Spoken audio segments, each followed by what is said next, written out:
Good evening and welcome to episode 7 of Loomer Unleashed. I'm your host, Laura Loomer. On today's episode, we're going to be talking about a lot of different things, especially as it relates to the upcoming third presidential debate that's going to be taking place tomorrow in Miami, Florida. This week officially marks the one-year countdown to the 2024 presidential election. On November 5th, 2023, with the next presidential election now less than 1 year away and the Republican primary looming closer each day, it is time to take a closer look at the only true viable candidate who can save our country from total collapse. And his name is Donald J. Trump. Last week, I officially called for all of the remaining Republican candidates to drop out of the GOP presidential race. At this point, their campaigns are completely unserious exercises in futility. None of them are going to come anywhere close to winning, not Nikki Haley, not Chris Christie, and definitely not Ron DeSantis. You can tell that President Trump is barely concerned with them at this point, and why should he be? He has much greater enemies to battle, because in reality, it isn't just Trump versus the Republican field, it is Trump versus the world. And the 2024 presidential election is a matter of life or death. Over the past 2 weeks, we have watched multiple court cases against President Trump unravel in Colorado and New York. As I discussed on Friday's episode, in which I interviewed Dave Williams, the chairman of the Colorado GOP, these court cases are all part of a larger campaign of malicious lawfare directed at the former president from every corner of the deep state. This is the only element of the unrivaled resistance Trump faces every single day. The control and obstruction by the deep state to stop Trump is near total. As we know, the FBI, the CIA, and the DOJ were all used against him back in 2016 when they literally spied on his campaign at the direction of Hillary Clinton and Barack Hussein Obama. Worse, these same agencies were used against him while he was the sitting United States president. It should come as no surprise to anyone that those same agencies are yet again being used against him ahead of the 2024 election. In the next year, I guarantee that you will see these groups ramp up their efforts to stop President Trump. They will try harder and harder to remove his name from the ballot, as they have been doing so in Colorado, Minnesota, and other Democrat strongholds in America. They will continue throwing random civil lawsuits at Trump to try to erode his support and legitimacy in the eyes of the American people. They will continue to find new ways to ally with big tech in order to censor him, his supporters, and his messages from reaching the people. They will continue to harass and imprison his supporters wherever they can. This is all part of the game. The people in power, the collective deep state, which is truly in control of our government, are playing for keeps, and they will stop at nothing to make sure they remain in control forever. What precisely is it about President Trump that has captured the imagination of so many voters, as well as the ire of his opponents? Well, it's the obvious fact that Trump is a larger-than-life character. Everything about him is far more interesting and compelling than the average politician and the average person. Take Ron DeSantis, for example. What exactly is so interesting or compelling about him? Nothing. Were it not for President Trump bringing attention to DeSantis' governorship, he would not stand out in a crowd, and he certainly wouldn't stand above them either, unless, of course, he just happened to have his heels on that day. Oh, wait. That's right. He wears those every single day. In comparison, when President Trump walks into a room, the entire place focuses on him. This was true well before he was president and has only grown since. His time in the public eye has molded him into a person whose leadership and communication skills come naturally. Most importantly, though, is Trump's ability to exist outside of the narrative box, which constricts most politicians. This is what allowed him to run as an outsider and grassroots candidate in 2016, in which he totally discarded the traditional GOP political rulebook. Think back to what made you initially support President Trump. I would bet that it was either Trump's charisma that drew you in or his willingness to be a true outsider and call things as they are, as opposed to beating around the bush with political correctness. When I say outsider, I mean someone who isn't afraid to say something controversial so long as it is true. I mean someone who is willing to finally pursue the policies that would truly benefit the American people rather than the elites. These two characteristics are what separate Trump from everyone else in the GOP, and it is what will forever define him as a great man in history. Now, it is more clear than ever before that the Republican base recognizes this, and they appreciate it. The GOP base was not lured into joining the DeSantis camp or the Haley camp, as many in D.C. would have liked and have spent hundreds of millions of dollars trying to make happen. Instead, the base has remained loyal to the man who broke the mold and finally spoke to them, to their interests. Trump's polling numbers currently show him with a commanding 45% point lead over his closest competitor, Ron DeSanctimonious. However, this week brought even better news for the Trump campaign, as new polls now show that President Trump is easily defeating Joe Biden nationally if the election were held today. This is ironic, given the constant refrain from DeSantis' social media surrogates and, people like Christina Pushaw and Brian Griffin, who claim that Trump is not nationally electable and will falter in the general election. Clearly, that is pure coke, because these polling numbers have him winning Pennsylvania, Georgia, Michigan, and Arizona, all of which are key battleground states. And as I proved this weekend when I attended the Florida Freedom Summit, where I had the pleasure of seeing and also speaking with President Trump, I got to watch him speak to an electric crowd that was cheering from him at the top of their lungs. And in the back of the room, of course, you had the sad DeSantis staff members and DeSantis social media influencers who were going on and droning on with their usual anti-Trump talking points about how he's unelectable. And yet what we saw is that there was more support for President Trump there than any of the other candidates. And all of the GOP candidates were there except for Nikki Haley, because she canceled at the last minute. Now, President Trump is achieving these tremendous polling numbers in spite of the politically charged witch hunt that is incessantly being directed his way. Any other candidate would have immediately buckled under that sort of pressure. And let's be honest, any other person probably would have blown their brains out, because they can't handle that type of stress. And yet President Trump has somehow managed to gain strength. The more he's attacked, the stronger he becomes. This is something that only he could pull off. And yet these other candidates whose campaigns have all but flatlined are still trying to carve out a hint of relevancy and clout. They are determined to mark their territory despite the many cues that their campaigns are not welcomed or supported, which makes these GOP candidates similar to a rabid, unleashed dog who finds the need to piss on every single lamppost they encounter. I witnessed this firsthand over the weekend when I attended the Florida Freedom Summit, where all of the GOP presidential primary candidates were scheduled to speak. I even confronted some of them and their staffers on video, and you're going to see those videos tonight, so stay tuned and be patient. And I pleaded with these people to drop out. But even those who are polling at 1% nationally, people like Doug Burgum and Chris Christie, are adamant in staying in the race for the purpose of draining financial resources that could otherwise be used to support President Trump. As I said, many of these candidates attended and spoke at the Florida Freedom Summit, and I caught up with them, and I lumered several of them. Highlights of those lumerings are coming up in a moment, so stay tuned. While at the summit, these candidates managed to pretend that they are somehow relevant, which couldn't be further from the truth. We'll see this again tomorrow when these same candidates take the stage for the third GOP presidential primary debate in Miami, Florida. Or maybe we won't, because we will be busy either attending or watching President Trump's rally in Hialeah, Florida, which will be taking place a short distance away from the debate at the same exact time. In fact, I'm excited to announce that I will be at the rally in Hialeah tomorrow, and my production team and I will be streaming it live on my Rumble. So be sure that you're following me on Rumble so that you can watch this rally live tomorrow. And I personally cannot wait to experience and be a part of this amazing counter-programming. Without Trump on the stage at the debate, this is just going to be another exercise in futility. What are we supposed to gain from listening to Nimrata, Haley, and Chris Christie argue over how to best get ourselves into a war with China, Russia, and Iran? While that sideshow is happening, Trump is going to be having a massive rally just across town. I can guarantee you that he'll draw more people to one event than Ron DeSantis has seen in his entire political career. To put it another way, DeSantis is about to get trumped in his own home state of Florida. So once again, I find myself saying the same thing with frustration over and over again. It's just so aggravating. Why are these candidates continuing their doomed campaigns? How long is this going to continue? It's insanity. Is it really worth the embarrassment to remain in the race all the way until the Iowa caucus in January, only to get blown out of the water? The only candidate on the right who has the Republican base behind him and the America First policies to actually benefit the people of this country is Donald J. Trump. Period. End of discussion. There is a young female journalist, conservative journalist, by the name of Laura Loomer. If America's men acted like Laura Loomer, our problems would be fixed in about 5 minutes. Chained herself to Twitter. Chained herself.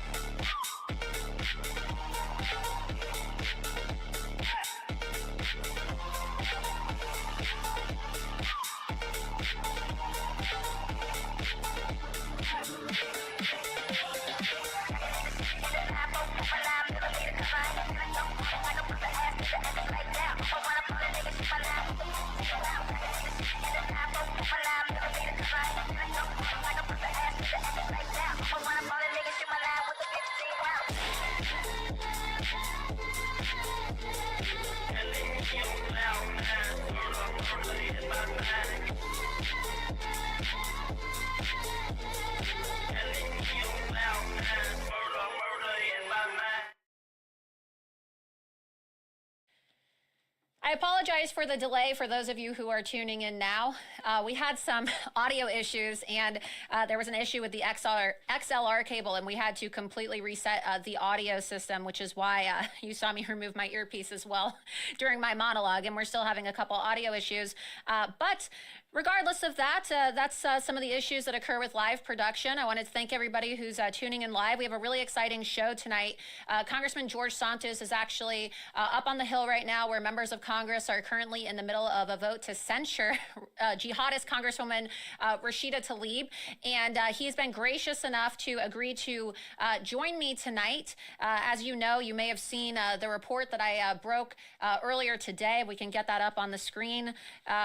Exclusive, how leftist judge Engoron is making Trump's New York City civil fraud trial a family affair. And if you read this report, and you can see it on my website, loomer.com, and it's going to be up on the screen here as well. I broke a story about Arthur Engoron, who of course is this communist judge who's overseeing President Trump's civil fraud trial. And the problem with this judge is not only is he completely biased, as we've seen, we saw the way that he, was posing for the cameras in New York City when Fox News was there, but I've also been studying and reviewing for the last couple months a newsletter he has. You see, this judge likes to engage in a very weird extracurricular activity of posting on the Wheatley School Alumni Association newsletter. This is on his own website as well as his Substack, if those of you want to go, spend your own time investigating this. But it's very bizarre because he runs this publication that is supposed to be an alumni letter, and yet it's this weird kind of like personal diary for him in which he skirts ethics laws as it relates to his position as a judge in New York. And what I mean by skirting ethics laws is he uses this to take shots at Trump and Republicans and to make his biases against conservatives known. And so what's really interesting is I was examining a lot of these photographs, and the story I broke today, if you see the arrow pointing down on the screen there, in the photo, and you're following along on my website, and I tweeted about this too, so perhaps the image is more clear if you go to my Twitter and you click that tweet. But you scroll up and you'll see Judge Arthur Engoron has made the Trump trial a family affair, potentially reserving seats for his son, Ian Engoron.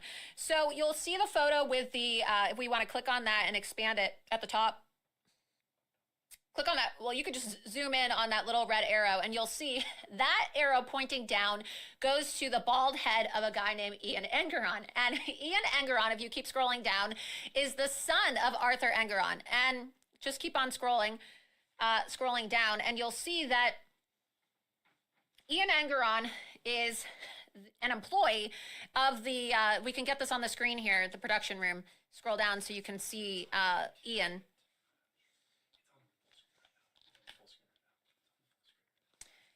You can see from the tweets that Ian is actually an employee at a law firm in New York City.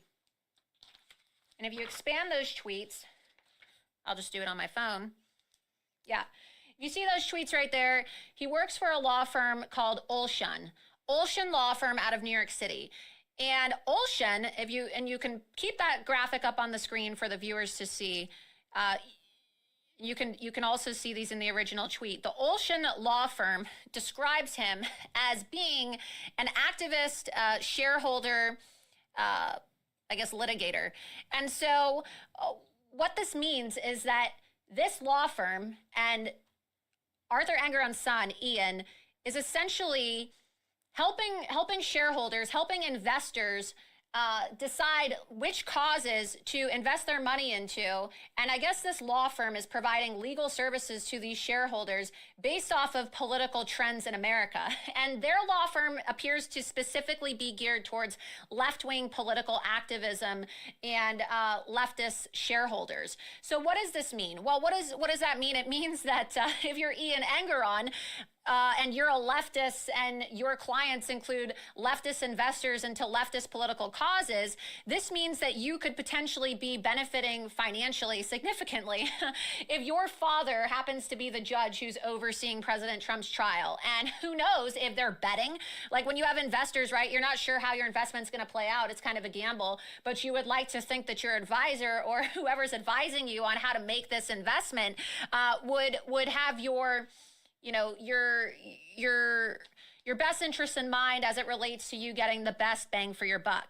And so could it possibly be that that Ian knows or is aware of the fact that his father is going to be ruling against President Trump and that this is just going to be a rigged witch hunt from the very beginning against President Trump so that these investors and these shareholders could benefit even more? I mean, what does it mean? Why is it that Ian Engeron, the son of the judge overseeing this trial, happens to have reserved seats directly behind President Trump and his legal team throughout this entire trial, in which the judge has been incredibly biased? I mean, this is the same judge who, and you can expand it, you can scroll down in this this report some more, follow along. It's very complex information, but this is why we have the screen here. Zoom in on the screen and put that graphic front and center right there, that tweet right there. So if you click on that and you expand it, you can see, this is another story that I exclusively reported yesterday. Anti-Trump New York City Judge Arthur Engeron, who issued a gag order against President Trump so that he couldn't defend himself during a civil fraud trial, described himself as early as January of this year, January 22nd this year, as a free speech absolutist. So what does that mean? Well, a free speech absolutist is somebody who doesn't believe in censorship, somebody who doesn't believe in censoring. And yet, what do we have here? We have Engeron saying in this weekly newsletter, I will continue to include strong opinions in the newsletters. First, I'm a free speech absolutist and I oppose censoring and I just won't do it. So obviously that's hypocrisy, because if he truly was a free speech absolutist, he wouldn't be issuing gag orders against President Trump. And this week, of course, just 4 days ago, he also issued gag orders against President Trump's legal team as well. And so you see that there's a major conflict here. If you scroll up and you expand that tweet, just scroll up some more. You can see the exact dates. Click on that tweet that's embedded right there in that article so people can see it. I'll take you to the Twitter page. Look, anti-Trump New York City Judge Arthur Engeron, who issued a gag order against President Trump so that he couldn't defend himself during his civil fraud trial, which is still ongoing, described himself as a free speech absolutist in January of 2023. I mean, just talk about the hypocrisy, okay? For the last several weeks, I've archived and reviewed all of Judge Arthur Engeron's personal writings and activities, and I've been documenting his ethics violations, hypocrisy, and his poor parenting as an absentee father. I'm just going to say, Arthur Engeron has 4 children. Ian is his son. I have identified that he has minor children, and for the sake of journalistic ethics, okay, I'm not going to target a minor. But let me just tell you, the things that I have seen are very disturbing, okay? Including unsupervised TikTok accounts for his minor daughter, who appears to be posting some very questionable, provocative content.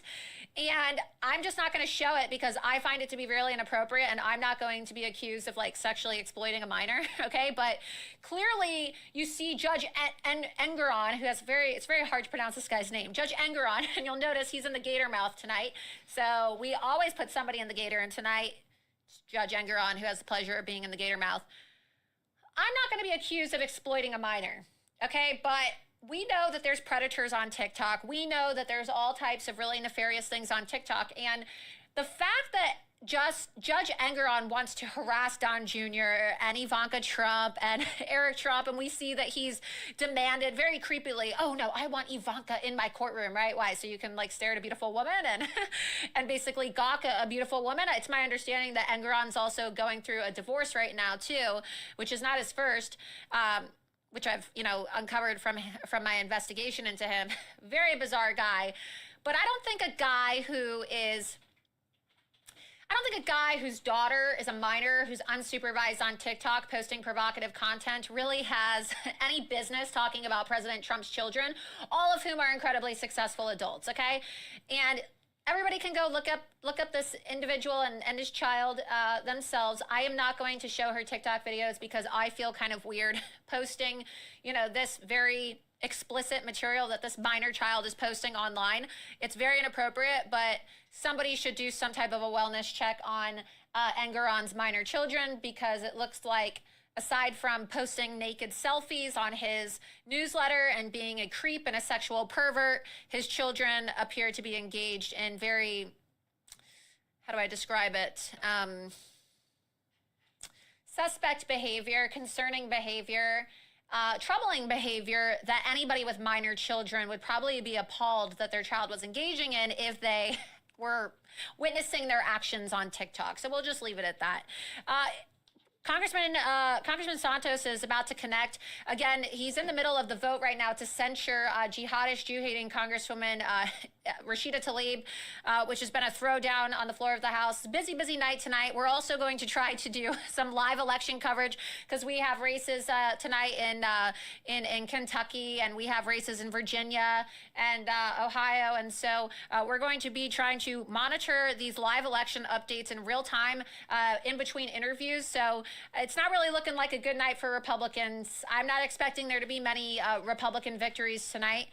We will see what happens, but I don't really see how the base is energized to get out and go vote in these races when you have a dysfunctional GOP House with no speaker, so many Republicans undermining Donald Trump, the leader of the Republican Party, and if I'm a GOP voter, I'm just not excited to go vote. I'm excited to go out and vote for Donald Trump in 2024, but I'm not excited to go out and vote in these races right now because it's just, you need somebody at the top of the ticket, right? And the members of Congress have alienated Donald Trump. You see that he's in court in New York City yesterday where he had to testify in his own case. In Colorado last week, they're trying to take him off the ballot. Closing arguments are on November 15th, and yet what are these people doing, right? So don't get your hopes up about the elections tonight. I think it will be a good thing if Glenn Youngkin, I'll get heat for saying this, but Glenn Youngkin's trying to flip the Senate from Democrat to Republican in Virginia. But look, if he does that, as I've been exclusively reporting for a while now, he's going to try to use the DeSantis model to flip and use that victory as a springboard to launch a presidential campaign against President Trump in 2024. And so we'll see. I think that Glenn Youngkin was a little too eager and a little too... he didn't really strategize well enough. And a lot of people, especially with my reporting, came to find out about his dubious and suspect fundraising tactics in the last coming weeks, in which he met with former DeSantis donors who were loading him up with cash as a Plan B alternative to try to run against President Trump. And when people think that you're disloyal, they're not going to come out and they're not going to support your candidates. And so I don't know if Glenn Youngkin is going to be successful. And if they're not successful tonight in turning the Senate in Virginia from Democrat to Republican, people need to blame Glenn Youngkin for acting on these presidential aspirations. Because if he would have just actually done his job as governor, as opposed to trying to flirt with the idea of running for president, maybe he wouldn't have pissed so many people off, and maybe people would be excited to go vote in these elections in Virginia. Again, we don't have the results, but I know that Congressman Santos is about to connect. He is troubleshooting right now, so bear with us because he will be connecting via phone. Like I said, he had to step out of the vote, so there's no video. But Congressman Santos, are you with us? I'm here. How are you, Laura? I am doing great. I can hear you just fine. So how's the vote to censure Rashida Tlaib going? So I just got off the House floor debating on amendments and rules. Sorry about that. As you can hear, that's our 15-minute warning to go back to vote. That's fine. When you do these things live, you get all of these things here. I can't control the bell. Sorry about that. No worries. The vote's going well. We were going to be bringing the vote tomorrow, but guess what? I was watching Fox News a little earlier today, and guess Richie Torres from New York, one of my colleagues who's a Democrat, has already gone on the record saying he is voting to censure. We have the votes. She's getting censured tonight, and accountability for her vitriol and for her rhetoric and her absolute anti-Semitic remarks from the day one she was elected, she's going to be held accountable for today. Well, I think obviously we don't like anti-Semitism, but I think that the narrative that needs to be put forth as people are, a lot of Democrats I see, and some Republicans too, unfortunately, unfortunately are saying things like, oh, well, you can't censure her because it's a violation of her First Amendment right. The messaging really needs to be, it's not so much just her absolute Jew hatred as a member of Congress, but it's her open support of terrorist organizations like Hamas and the Muslim Brotherhood, and her refusal to really just condemn these organizations that makes it unacceptable for her to continue to have voting privileges as a member of Congress. And so I hope that... Let's also not forget she's a poster child for CARE, and CARE has ties to the Muslim Brotherhood and Hamas, and there's a lot of problematic things with that. I mean, quite frankly, it was brought up to my attention recently that she was at their fundraiser earlier this month. So just think about it this way.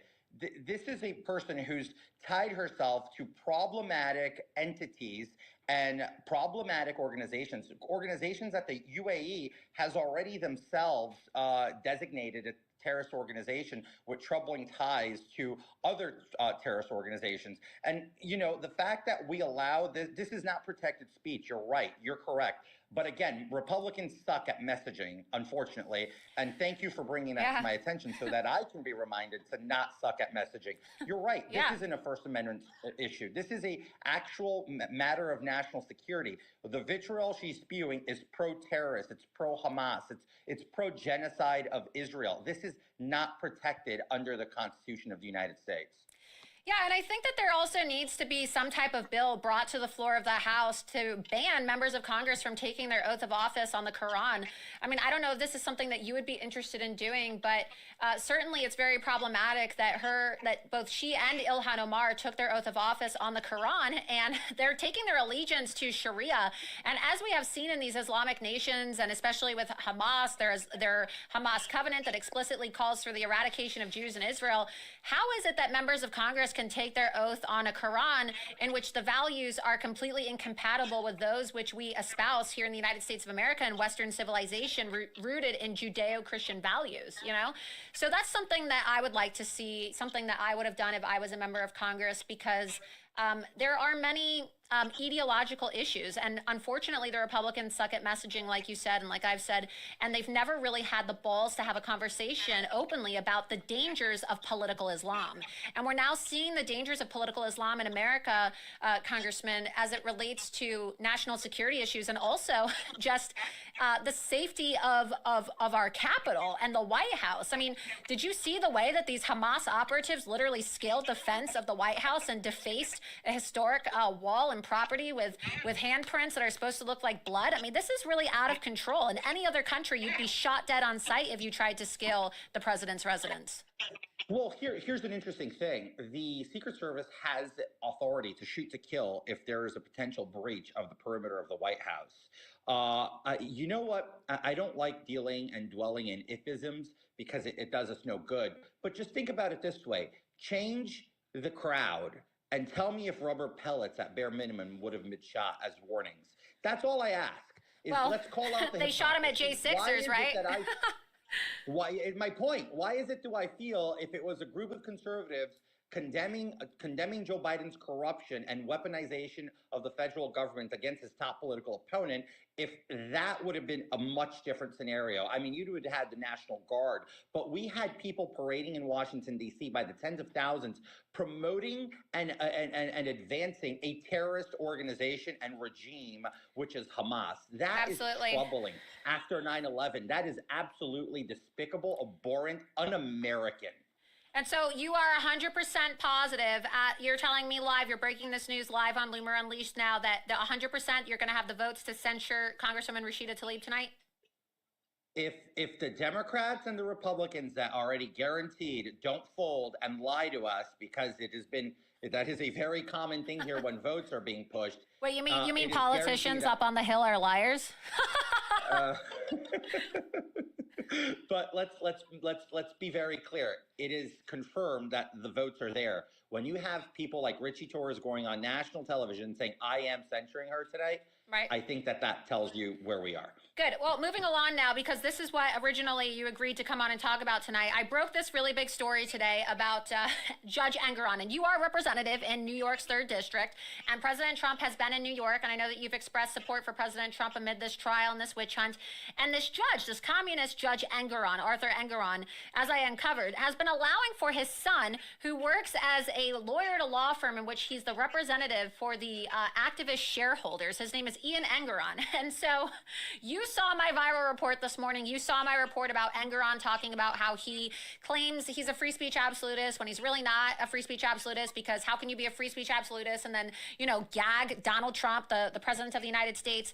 And I know that you tweeted, we'll pull up your tweet here too, and I want to get your comments on this. You tweeted, "Laura's findings are significant, and I have flagged them for my colleagues on the Oversight Committee to investigate further and determine if there's any misconduct that would result in a monetary benefit to the judge's son." Can you please explain what that means and how that process works, and what was the response with your colleagues on the Oversight Committee today when you brought this information to them? Absolutely. So I was just, doing my morning roundup. I digest my mainstream media news, but then I go to Twitter to pick up actual news from activist journalists on the left, and then also to pick up news from our good conservative journalists on the right. And then I came upon your post. It was viral already at that point, to which I immediately looked into it, started research with my staff, and forwarded the entirety of the findings you posted alongside with some of the stuff we found, and sent it over to all my colleagues in Oversight. And I'm pressing them. And then we met on the House floor at about 1:30 to vote. And this was a subject of conversation that I brought up and broached with a lot of them, and they're excited. I mean, Rep. Luna from Florida was very intrigued and interested and is looking into it.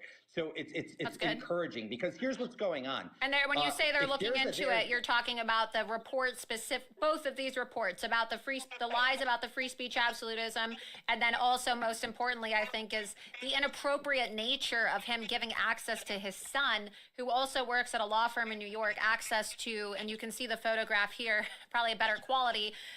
You have Donald Trump, Alina Habba, the rest of the lawyers here, and then directly behind him, I mean, literally, like, in the 3rd row in the back, this is incredible access, and this guy's been able to have access every single day of this trial to sit behind President Trump. 100%. So here's where we are on this. The approach is simple.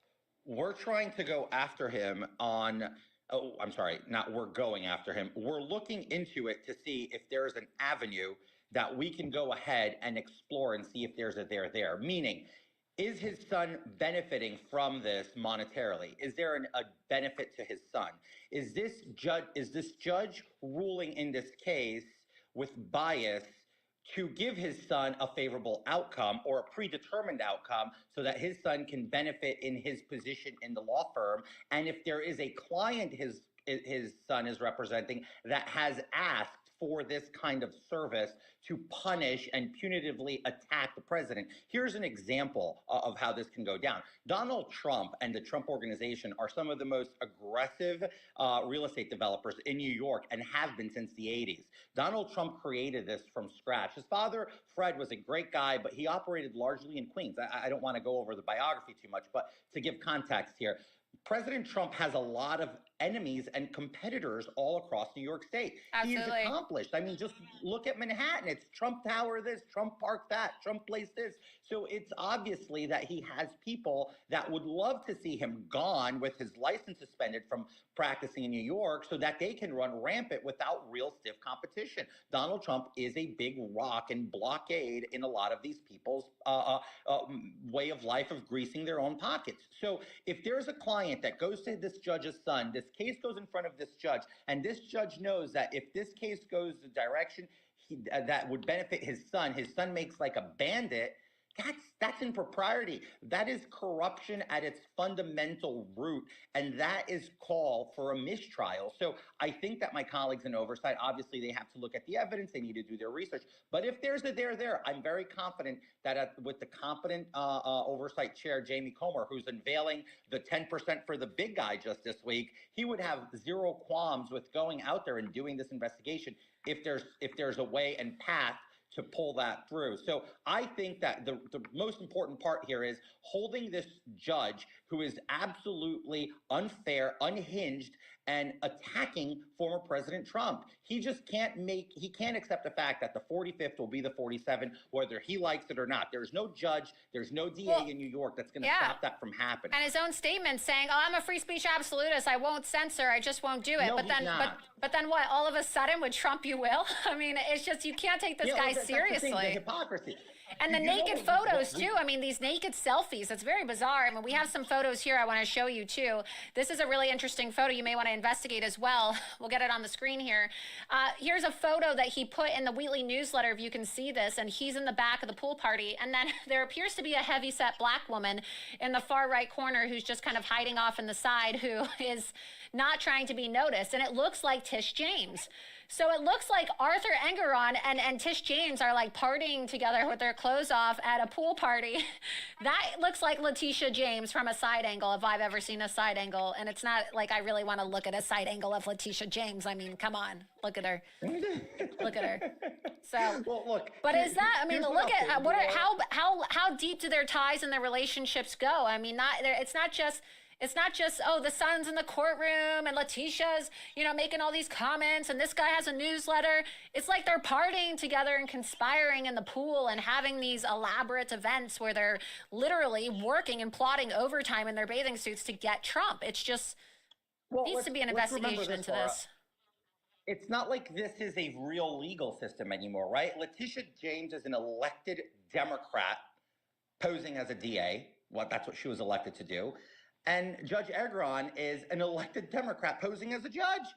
So these are Democrats. They were elected on partisan lines to do justice in the state of New York. But the fact that we have these hyper-partisan elected prosecutor and judge trying Donald Trump, it's insane. I believe that anything relating to Donald Trump should have all gone to the federal system, This should have not been a civil suit. And additionally, there's another photo of him standing with his son. I want to pull that up on the screen and show you as well. So this is confirmation. We zoom in on this photograph. You can see, you can scroll down to the text on the photo. You can see, my son got engaged to a wonderful woman.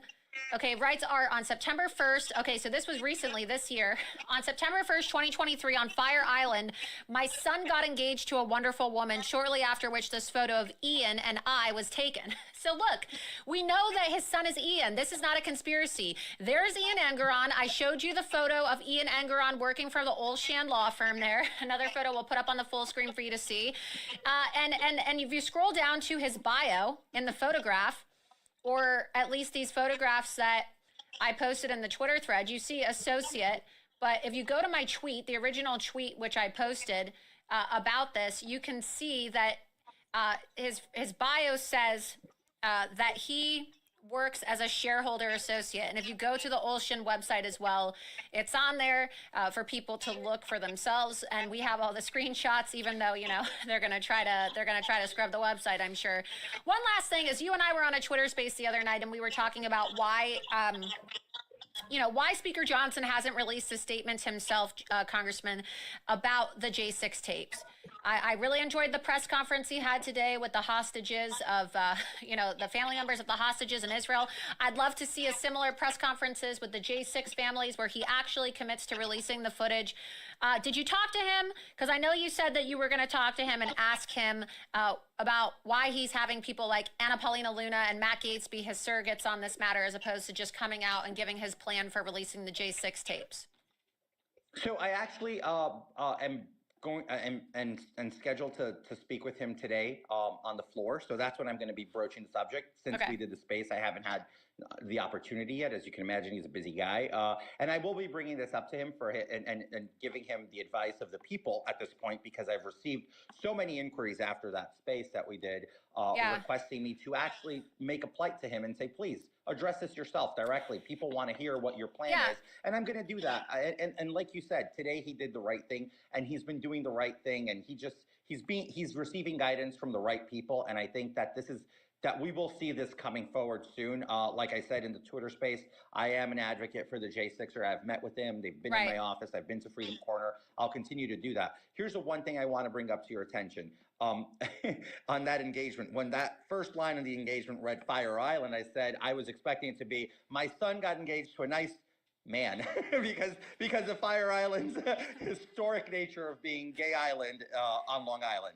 Well, maybe it's a trans. I mean, the Democrats don't really know like what a woman is anyway, so you never know. I mean, I thought so too, because he has like a very effeminate look to him, and yeah, that's fine. Yeah, As a gay man, so I too. can say these things without being canceled, so whatever. Well, I've already been canceled, bitches, so there's not much they can really do to me. Well, look, that bell you just heard was my bell to get back on the floor. Well, and I will, before I let you go too, because lastly too, I sent you the report on the Ukrainian spy operatives. I know that you said that you were going to, just so people can hear it on the show as well. You are going to bring this report, and you said you are going to mention to the House Oversight Committee to look into the fact that Ukrainian spy operatives penetrated the United States Capitol on January 6th. Yeah, absolutely. So I will, that instead of going to the House Oversight, I'm going to build up the report on my side here from the official side, from the information you gave me and that was discussed. And then once I have it ready, I will present it to the committee myself and insert it into the record and let them take it from there. So it's much easier if I just bring the whole thing cooked to them and say, I'm introducing this in the record when they have open committee days so we can comment. I think that'd be great, because that would be a great way to end funding to Ukraine if we finally get them to admit once and for all that, yes, Ukraine actually committed an act of war against us on January 6th by sending their spy operatives, which was already confirmed in my reporting. But listen, I know you got to go. I really appreciate you coming on tonight, very last minute, and you also bringing this information to House Oversight and your colleagues, and hope you're successful tonight in your effort to censure the jihadist congresswoman. I hope so too. Hopefully we'll start. This is one of a few of the Hamas caucus that we are going to hold accountable on the floor. Wonderful. So I look forward to talking to you again, Laura. Thank you for having me. And yeah, where can people follow you? Lastly, where's the best place for people to follow you? Best place to follow me for official stuff is Rep George Santos NY3 on Twitter, Instagram, Facebook. I believe Truth Social, or we're still waiting. I don't know what the deal is there, but we're on Getter as well. So you can find us pretty much anywhere social media exists. Wonderful. Well, thank you so much for coming on tonight, Congressman.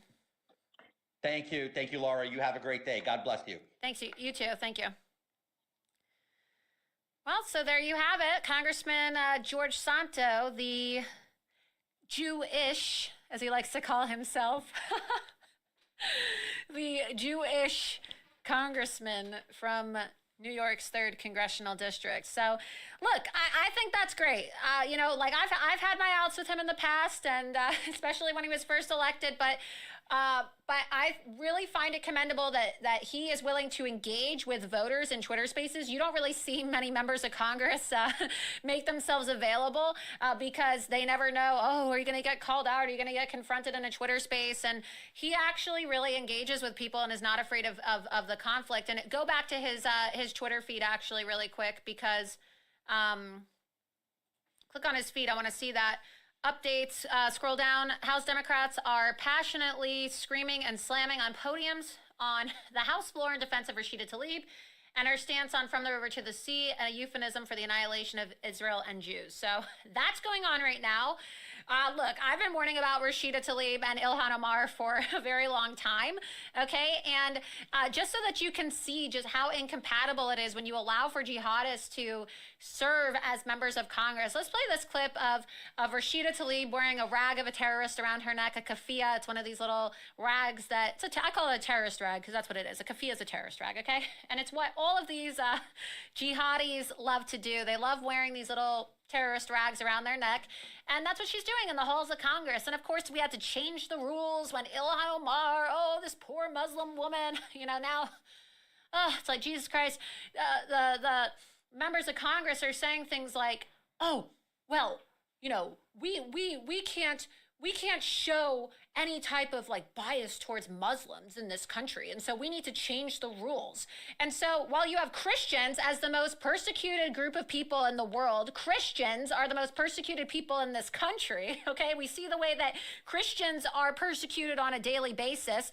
Just the other day, there was a massive Islamic attack, I believe, in Nigeria, in which over 700 people were slaughtered in the name of Islam. Okay, I say this because nobody seems to care about how Christians feel, right? People are demonized for saying things like Merry Christmas. Christians are demonized for wanting to pray in, public schools. Teachers and students have been removed, sent home, and even fired for, using prayers out on the football field. And yet members of Congress, literally, if you don't remember, changed the rules so that Ilhan Omar could wear a hijab, right?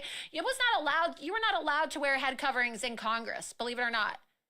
You are not allowed to wear head coverings in Congress until Ilhan Omar became elected in 2018, and they changed the rules. And so now you have Joe Biden and his administration saying things like, oh, there's no rise of anti-Semitism. There's no rise of attacks on Christians in America. It's Islamophobia. We have a pandemic of Islamophobia.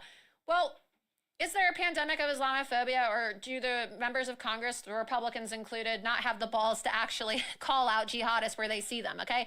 America's a Christian country, yes. Jews make up 2% of the population. I am Jewish.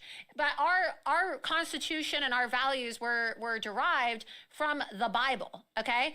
And if you're going to be a member of Congress, one, you have to assimilate. First of all, I don't even think it's acceptable for immigrants, people who weren't born in this country, to serve in Congress. The same rules should apply as for the presidency, where you have to be born in this country. If you want to serve in the federal government, you should be born in this country. And that's how we avoid the situation of people like Ilhan Omar giving terrorist speeches in the halls of Congress and basically proclaiming support for Hamas and ISIS and other Islamic terrorist organizations. But I was right. This is literally what I got canceled for saying years ago. And I'm just going to play the clip now so that you can see for yourself, the attack that's taking place on Jews and Christians in America, and how Muslims are given a free pass to just, not just call for the extermination of all other groups of people, but to just completely defile our traditions as a country. Go ahead. What is true here is that every single one of them has not acknowledged the fact that Palestinians are dying in the tens of thousands, but will continue to say it is us who are not acknowledging humanity. Rashida will stand strong. Gentlelady's time has expired. The movement will continue for liberation until every single time has expired. Has the right to Gentleman live from in Maryland liberty. is recognized. It's just like, how is that acceptable? She's so loud that her audio levels are peaking in Congress. You know how, like acoustically, how hard that is to do in a place like the Capitol and the Capitol Rotunda? I mean, you can be screaming and giving the most passionate. She just sounds like a banshee, like a rabid animal, the way she's screaming into the microphone. And we have to start calling this out. We just cannot allow for these Muslims to run wild in the halls of Congress, where they're literally inviting Hamas supporters in to carry out a Hamas insurrection, okay? If they were J6ers, if they were Christians, if they were Jews, if they were Trump supporters, okay, they'd be serving 20 years plus in jail, probably in a DC gulag, okay? And there would be a commission established by the Democrats to hold them accountable. And yet somehow Muslims get a pass for everything in Congress because they just get to cry Islamophobia. Enough is enough. We need to start calling it out as it is, and Republicans need to stop being afraid of the backlash for offending these people, because they need to be called out. Majority of the Islamic organizations in this country are not calling out the attacks on Jews and Christians. They're not calling out the kidnappings by Hamas, and they're sitting by and making excuses for people like Rashida Tlaib, who are saying from the river to the sea, Palestine will be free. It's basically a call for the total eradication of Jews in Israel. And yet, if you say carpet bomb Gaza, okay, which a lot of people have said, you're called a genocidal maniac, even though the people of Gaza elected Hamas and over 80% of them support Hamas. We're not dealing with the same thing here, okay? So you have one group of people that's actually been victimized by terrorists and the other group of people who are supporting terrorists. And her rhetoric is getting people killed. There was a 69-year-old Jewish man who died after he was struck by a megaphone by a Palestinian protester in California. A terrible situation that just happened in Oakland. Where was this? This was in LA. This was near Thousand Oaks, which is a very nice area, a very upscale area in California. I've been there before. And this poor man was carrying an Israeli flag, and this Muslim just beat him over the head with a bullhorn, and he fell to the ground, hit his head, and he died from a brain hemorrhage. This is the type of rhetoric that is getting people killed. I mean, Rashida Tlaib shouldn't just be censured. She needs to be removed from office. So we're going to have more on that as well. Let's see if we have...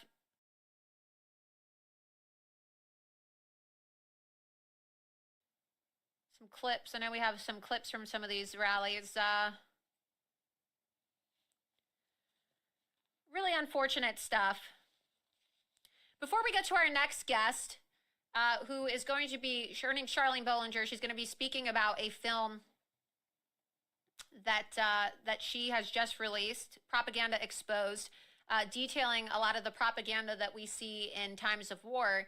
Yeah, I think it's important to understand, and she can highlight this as well, because this is propaganda. This idea of, oh, you know, the Israelis are the aggressors and they're the occupiers, and the Palestinians and the Muslims are victims. When you have groups of people blowing themselves up in the name of Islam, when you have people chopping the heads of babies and decapitating babies and putting babies in oven in the name of Islam, okay? And saying that they're doing so in the name of Islam. And yet then we're told that these people are victims as opposed to aggressors and terrorists. That's propaganda, okay? That's propaganda. Everywhere you look, there's propaganda. They're trying to make it seem like we need a ceasefire so that they can completely eradicate Israel and allow for Hamas to continue their attacks on innocent civilians, okay? This is really unacceptable behavior. Really, truly unacceptable behavior that we're seeing. And this film, we're gonna play the promo for Propaganda Exposed before we get Charlene to come on and talk about her film. But just know that when you're being bombarded with, you know, these speeches from people like Ilhan Omar and Rashida Taliban, as I like to call her, that's propaganda, okay? They want to scream about how you have to listen to me because I'm a Muslim, I'm a victim. And you need to be strong enough to shut that propaganda down and resist it, because it's going to get you killed if you don't. These people already showed that they're willing to try to break into the White House, and they're willing to kill 70-year-old Jewish men on the sidewalks in places like LA for simply waving an Israeli flag. So we're going to go ahead and play this trailer. So in 2013, it was legalized in the United States to propagandize its citizens. What? Like, that's some scary third world stuff going on. That's the kind of stuff that people use to topple governments, to take away freedoms. Yes, you heard that right. Almost a decade ago, propaganda was legalized in the United States with the passage of the Smith-Mundt Modernization Act, which you've probably never heard of. The Smith-Mundt Modernization Act was buried in the 2012 National Defense Authorization Act for a good reason, because it repealed the 1948 Smith-Mundt Act, which authorized the State Department and the mainstream media to engage in propagandizing foreign countries, but it prohibited releasing that same propaganda in America for public consumption. This prohibition was lifted when the Smith-Mundt Modernization Act was signed into law by Obama. Very simply, Obama gave it a reboot in 2012. So, no matter how outrageous the propaganda may be, it's completely legal. Propaganda, in other words, a false narrative for whatever specific purpose, is now much, much easier to perpetrate on the people. Due to the Smith-Mundt Modernization Act, which went into effect on July the 2nd of 2013, scripted and orchestrated propaganda can now be presented to the American public as factual news.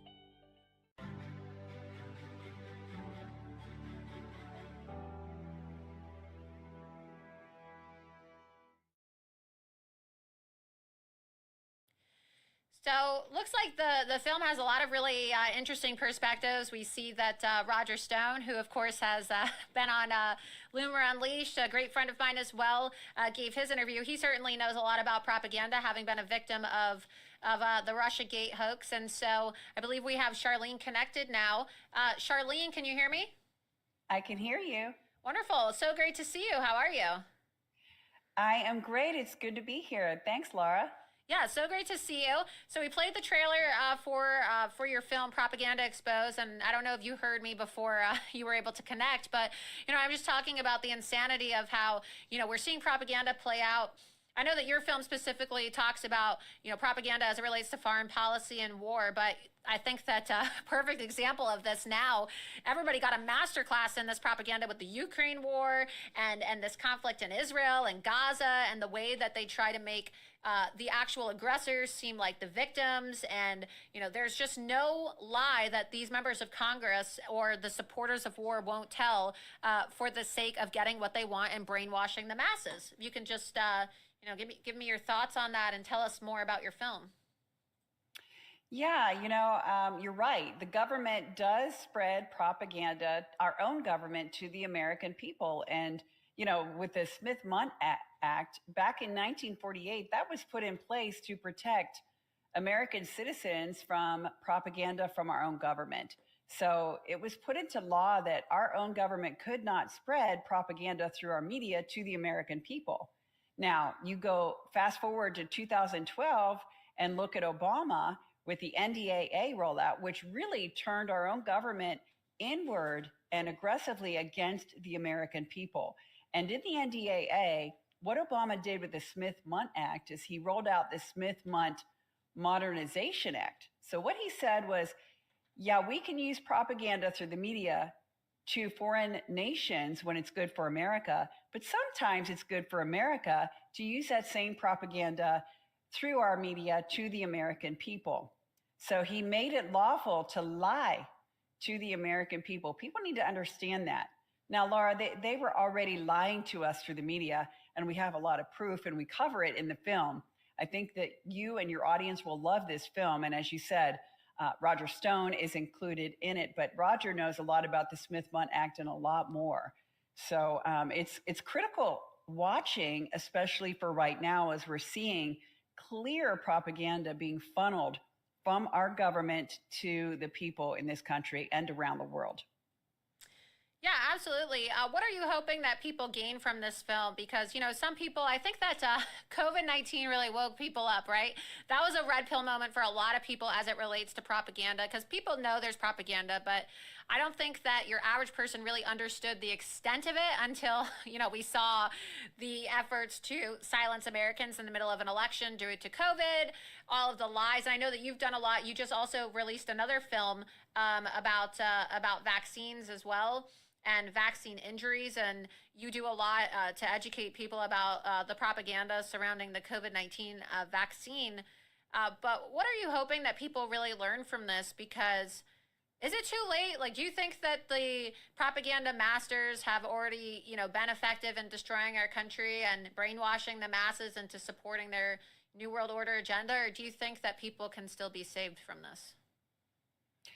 Well, as long as there's breath, there's hope. So absolutely, they can still be saved from this. But what the viewer can expect with this film and why it's so important to watch is Ty and I have been doing this for decades. And we were put on the Disinformation Dozen list for a reason. They do not want people seeing, watching, and understanding our content. Now, we were put on the Disinformation Dozen, which are a dozen people that were coined by the Biden White House and other aggressors that we experienced through the COVID crazy years, from Fauci to Gates and so forth. I am on the list of the 12 most dangerous people to the Biden White House, to the people that say, don't listen to them, they're very dangerous. What makes me one of the most dangerous people out of 9 billion people? It's because I tell the truth about vaccines. It's because I tell the truth about cancer.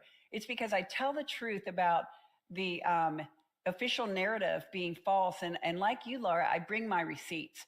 I don't just say my opinion, I bring proof. And unlike a lot of other filmmakers where they give you great stories, they're interesting, I bring the receipts and I reveal what they're really doing and who's doing it. I name names and I give you accounts and instances. And they really don't like to be exposed the way that we have exposed them. This film, Propaganda Exposed, is 9 episodes of information that Ty and I, it took us decades to get. And a lot of this information you can no longer find online because they've literally removed the video footage that we have, proof that we have. And so, and it's hard to understand one of the topics that we cover, but we've covered every topic you would want to know about. We've left no stone unturned when it comes to conspiracies. These aren't theories, they are facts. Conspiracy is when 2 agents come together to conspire against someone else or some other people.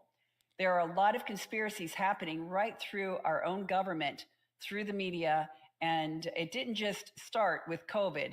We go back 100 years and we get into the different specific cases and times and agents, the conspirators, and we bring those things to the people. I was just looking that up, but when you said that, the disinformation dozen, right? Because I don't know who some of the other people are on this list. I mean, I've heard of this list, and so I was just looking it up briefly.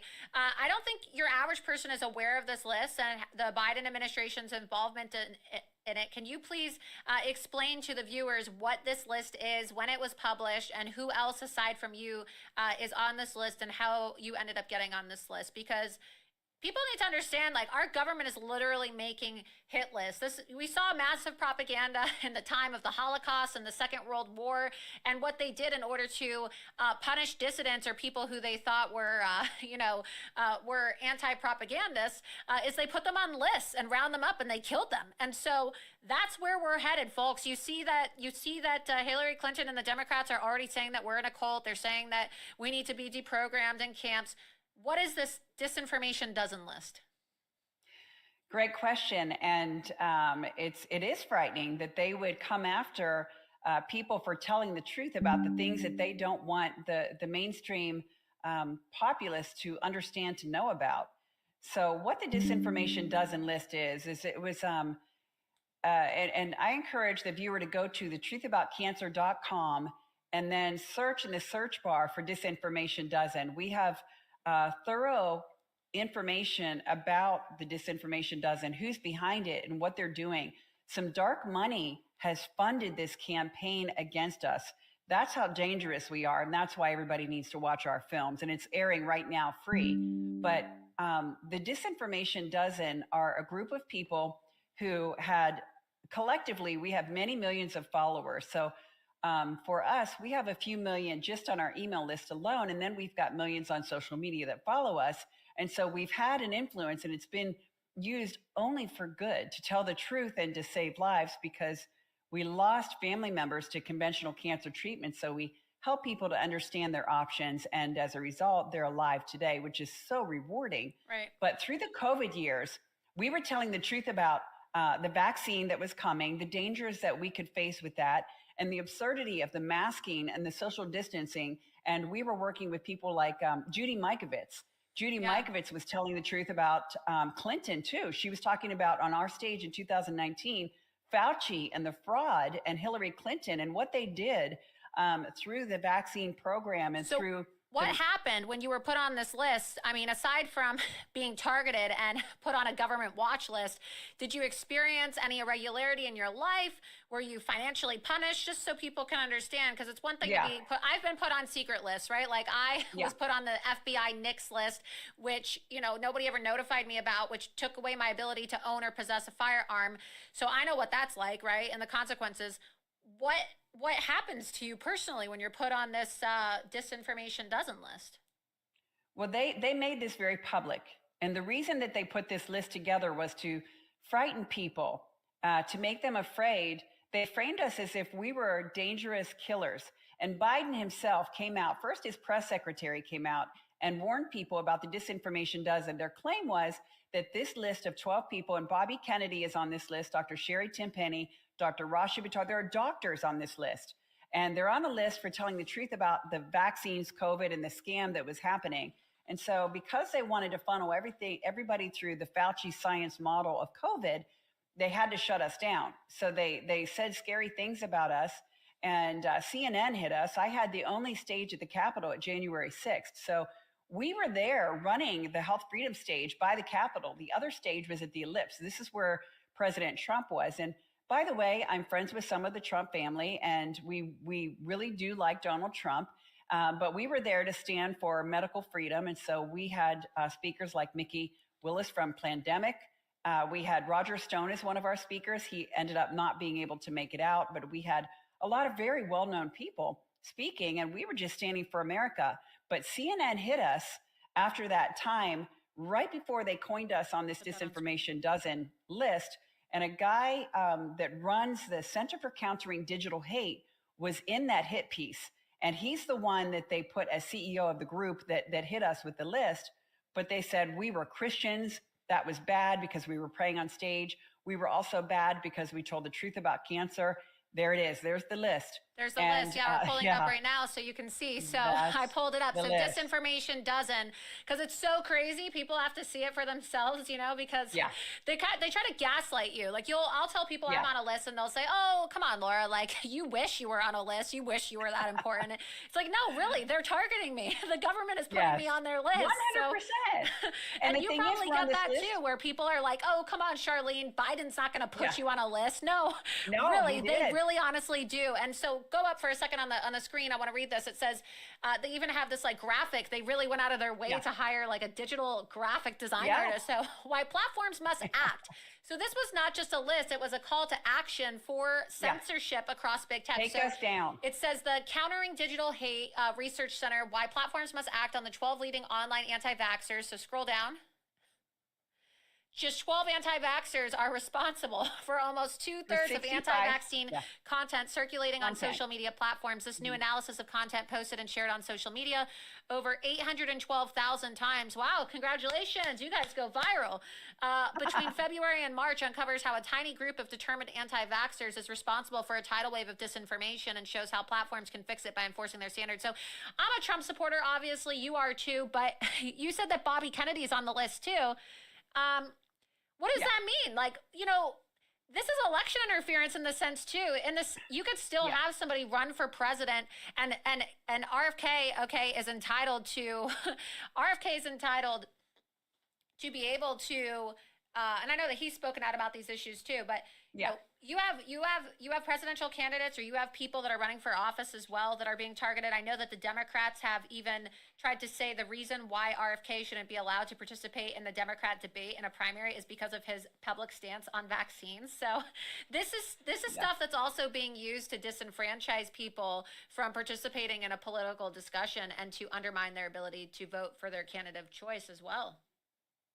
Yeah, with this list, the reason they did this, we were effective in our messaging. And so in order for them to funnel everybody in to get the shot and to do what they said, they had to shut us down. And the Biden White House funneled $1 billion through the media to peddle the Fauci science model around COVID, and they had to shut us down. So they kept hitting us, and eventually they put the list together.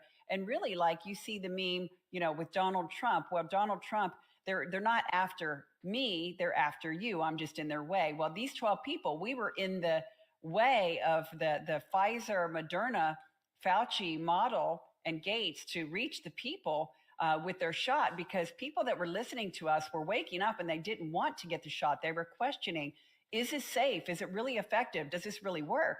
We were telling the truth, and we were just encouraging and wanting and asking for informed consent.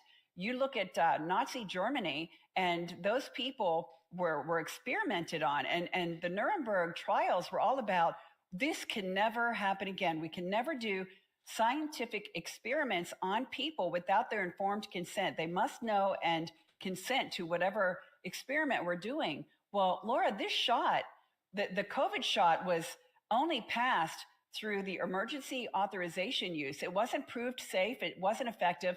And we've seen Pfizer come out since this time saying, well, we knew that it wasn't safe. We knew that it would cause myocarditis. We knew that it would harm children. And we knew that even children would be having cardiac arrest. And we're seeing this. Yesterday, a 14-year-old boy just dropped dead from a cardiac arrest. I mean, this has never happened before. Heart attacks happen to older people. They've got health issues. but we're now seeing babies in utero having heart attacks. And you know what? If our content had not been hidden, people would not be dying like this. They would know the truth. They wouldn't have opted into these shots, but they did because they felt like they had to. They thought that they would kill their grandmas if they didn't. But if they would have known the truth, we could have saved their life. And so it begs the question, what is their agenda? This is a dark day that we're living in, and everybody needs to watch Propaganda Exposed, and they need to share it because they are actively trying to hide this content from the people. And this is more than just COVID. It's more than just the vaccine. We go back 100 years. We've done years of research, and you can't find this stuff online. This is why they've even gone into our followers. They bought the film. They had it in a private area in the G Suite in Google, and Google came in and took the film from them, saying that it broke their content standards. I've got the screenshot, Laura. I'll send it to you. Oh, I believe this it. film they are afraid of. Well, it sounds amazing. I'm really looking forward to watching it. I mean, I think that all of your content, and especially everything that you released, your series that you released a couple months ago about the vaccines, it's incredible information. I highly recommend that people watch your film, Propaganda Exposed. Oh, you said it's free. Where do people go and watch it online? How do people get it? Where's the best place that people can? Yes, there was. She accidentally dropped off. We're reconnecting her right now. Can you hear me, Charlene? Oh, you're back. It blipped. Okay, so it blipped out. It just, sometimes that happens, one of the issues of live production here, but you're back. So what I was saying is that your films are obviously very informative, very educational, and I find the content to be really important for people to learn about. And so where's the best place for people to watch this new film, Propaganda Exposed? How can people watch it, and how do they get it? You've got the website up right there. Just go to propaganda-exposed.com. That's our trailer page. Watch the trailer. You can sign up to get all of the links sent to your email and your cell phone absolutely free. I encourage you to do it because they don't want you to see it. It's streaming right now live. So come on in, watch it, and please share it because Tyrant.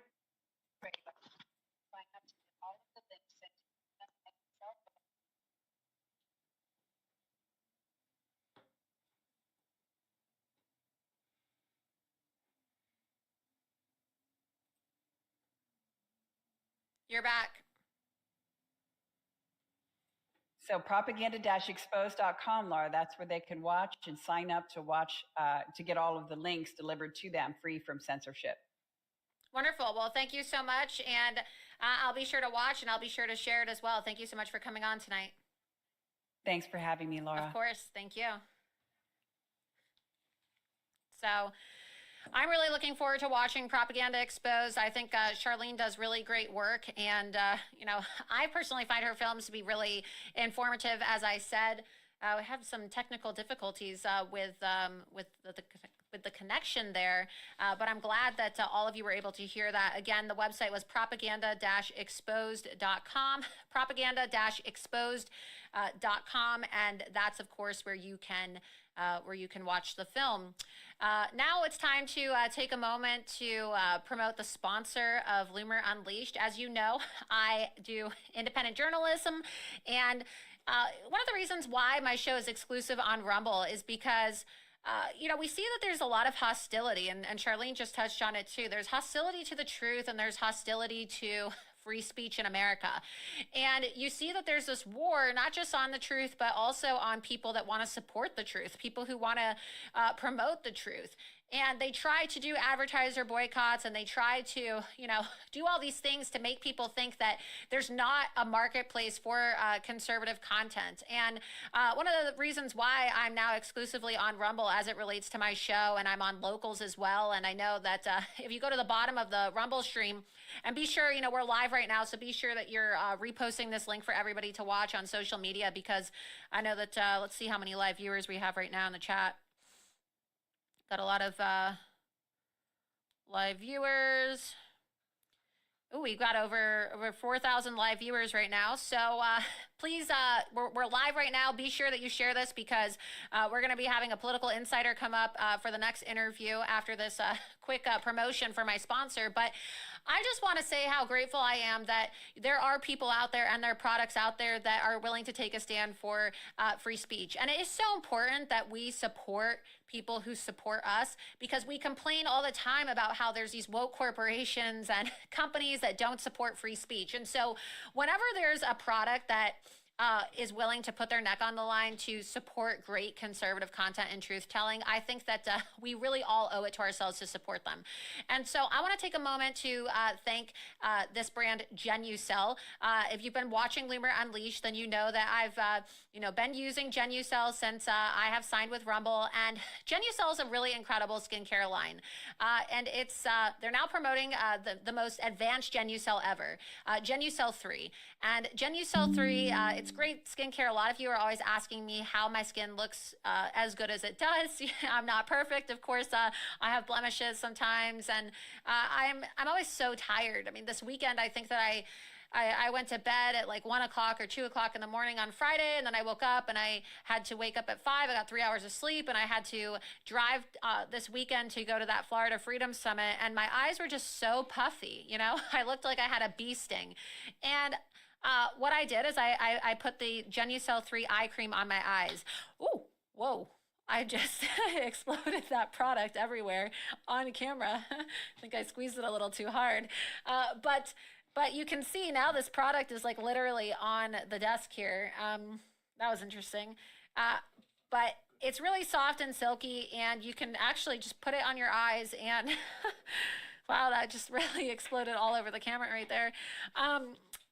This cream, it just goes on so smooth, and you can see it literally just exploded all over my desk right here. But I like the way it feels. I'm putting it on my arm right now. It goes under your eyes, but it's very light. It doesn't feel greasy at all. It doesn't feel oily. Like, it doesn't leave any residue. And, obviously, like, if you're putting makeup on your skin, you're not going to want to have like a lot of like a sticky feeling on your face, because a lot of creams and a lot of lotions will give you that weird residue, and it makes it really hard to then put your makeup on. But yeah, that just exploded all over the place, and it worked very well. And by the time I got done with my 2-hour drive, my producer's giving me a rag to clean this up. Wow, eventful show tonight. By the time I ended up getting to Kissimmee for this event, my puffiness on my eyes had decreased substantially. And so the way this works is Genucel 3 combines several different products, including hyaluronic acid, icereal, goji berry, caffeine, and green tea. And it makes the bags under your eyes and the puffiness in your face, if you are, stressed out, or maybe you don't get a lot of sleep like I do, it makes it just completely disappear, along with dark circles, fine lines, crow's feet, and it really just kind of firms up your eye contour area so that you don't have really dark bags. And of course, that's important for me because I'm always on camera, and with all these lights, you can see all that stuff. And so and it smells really good too. The entire studio, just because I just exploded that entire bottle all over these really expensive cameras, hope I didn't damage anything. It smells really nice. It smells very fresh too. So you're not going to have, it's not an overpowering scent as well, like some skincare has. It's just really light and fresh, kind of like I don't know how to describe it, but it's a pleasant scent. So if you want to have longevity for your skin and you want to look 10 years younger, this is the first Genucel to provide instant hydrating minerals so that it feels just like a facial at the spa. And not just on your face, but obviously I just put that cream all over my hands as well. It makes my hands feel really moisturized now too. It's intended for your face. But really exciting news, because it is fall and the seasons are changing and it's starting to get colder outside, which means that sometimes your skin gets drier. I don't know about you, but I personally, when I used to live in New York, my skin would get so dry whenever I was in a really cold climate. And so I always had to use extra moisturizer and hyaluronic acid products. And those are really expensive products, the hyaluronic acid. But the new Genucel 3, okay, that's included in the Fall Classics package, on their website at genucel.com has a crazy introductory discount. The Fall Classics package include the Genucel jawline treatment for a firmer, tighter neck and jawline. And you also get the Genucel anti-wrinkle moisturizer and the vitamin C deep firming serum. And so you can see their website here, genucel.com. And the great part about it is that because you are viewers of mine, and because Genucel is so great and they've decided to partner and sponsor Loomer Unleashed, they are giving all of you an exclusive deal on these packages ahead of fall. The holidays are coming up. Skincare makes a really great gift. You know, I hate getting gifts that I'm never going to use. Have you ever just gotten a gift before? It's a thought that counts. But do you ever get a gift and you're like, oh, what am I going to do with this? I'm never going to use it. And then it's just like junk in your room. No, you're always going to need skincare and you're always going to want to look younger, okay? And so it's like having a free spa treatment every single day. And Genucel's so great that they say that if you don't look 10 years younger and you don't get compliments everywhere you go, you're going to get your money back, no questions asked. And so, again, they're giving discounts for people, supporters of mine. You go to genucel.com, you get these exclusive discounts, genucel.com/Loomer. You have to use code Loomer at checkout for deep discounts for your deep lines and wrinkles on this amazing fall package. Or you can call 800-SKIN-211 now. Again, use code Loomer at checkout. And for results in 12 hours or less, they say the immediate effects included are free. They're so confident in their product, and I'm confident in it as well. You can see I clearly just put this on my own skin, so I don't promote products that I do not use.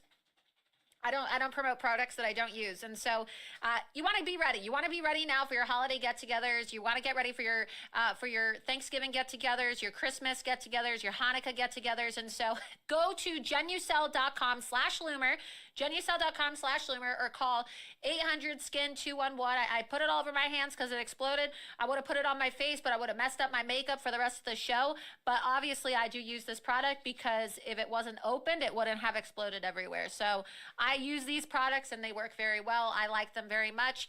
And I'll probably go and buy them as gifts for people too, because who doesn't want to look younger? What better gift can you give somebody than the gift of youth, right? And the gift of getting compliments everywhere you go. Everybody likes getting compliments on the way they look. So again, that's genucel.com/Loomer. Buy them for gifts, buy them for your girlfriend, buy them from your sister, buy them for your mother. Hey, dudes, skincare is really great. I think it's really attractive when a guy has really clear skin and when a guy takes really good care of his face. I think that skincare is for men and for women. And so if you're a man, you could also get this skin firming treatment as well because, men also get puffy eyes and wrinkles too. And we all just want to look good and youthful at the end of the day. So again, genucel.com/Loomer or call 800-SKIN-211.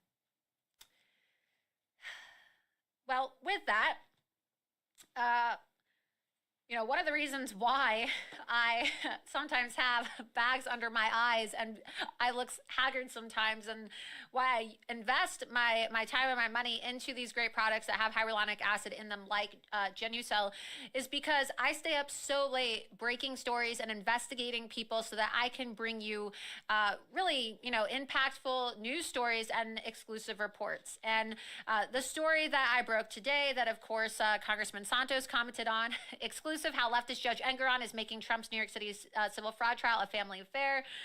Exclusive New York City Judge Engoron, who gagged Trump, exposed as free speech hypocrite. Two different stories there.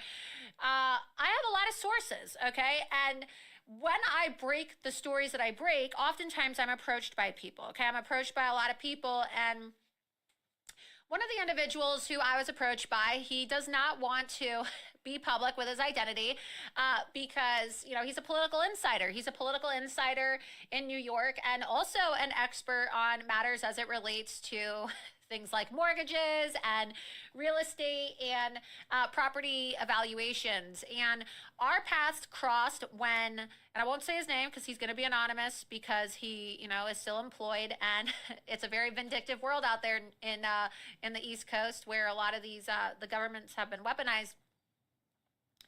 A lot of people come to me and they say, oh, wow, you're really on point about this report. By the way, let me give you an additional piece of information because this is my expertise. And our next guest tonight is one of those people, right? And they were able to provide me, as somebody who understands property and real estate valuations, with some information as it relates to people like, Arthur Engeron and some of the points that are being overlooked in Trump's civil fraud case, where they're trying to say things like, oh, Mar-a-Lago is only worth $18 million. And he has also been going through these Wheatley newsletters with me, these Wheatley School alumni newsletters, and we've been reviewing them. There's hundreds of these newsletters, and so very tedious information. And our next guest is anonymous. I won't be addressing them by their name, and so they're just going to be going by, I don't know, what do we want to call you? What do you want your Anna name to be tonight? You can call me Gary. Gary, okay. Gary, that's going to be your name for the night. So Gary, I want you to go through this because, you can confirm we have spent many late nights on the phone together. You've been on the phone with me while I've gotten my hair done at the salon, while I'm up late at night at 1 o'clock, 2 o'clock in the morning.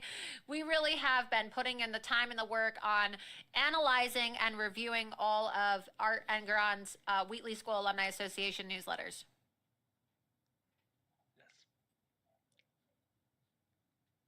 Can you hear me? Hi, Laura. Yes. Did you hear what I said? I'm so sorry. You just cut out there. Oh, what I said is that, you can testify to the fact that we have spent many late nights on the phone together till 1 o'clock, 2 o'clock in the morning, reviewing these different newsletters and, really documenting the insanity of what is called the Wheatley School Alumni Association newsletter. Oh, it is absolutely ludicrous what was published in those newsletters. It's like a treasure chest of information, and we're still going very strong on this. I mean, yes.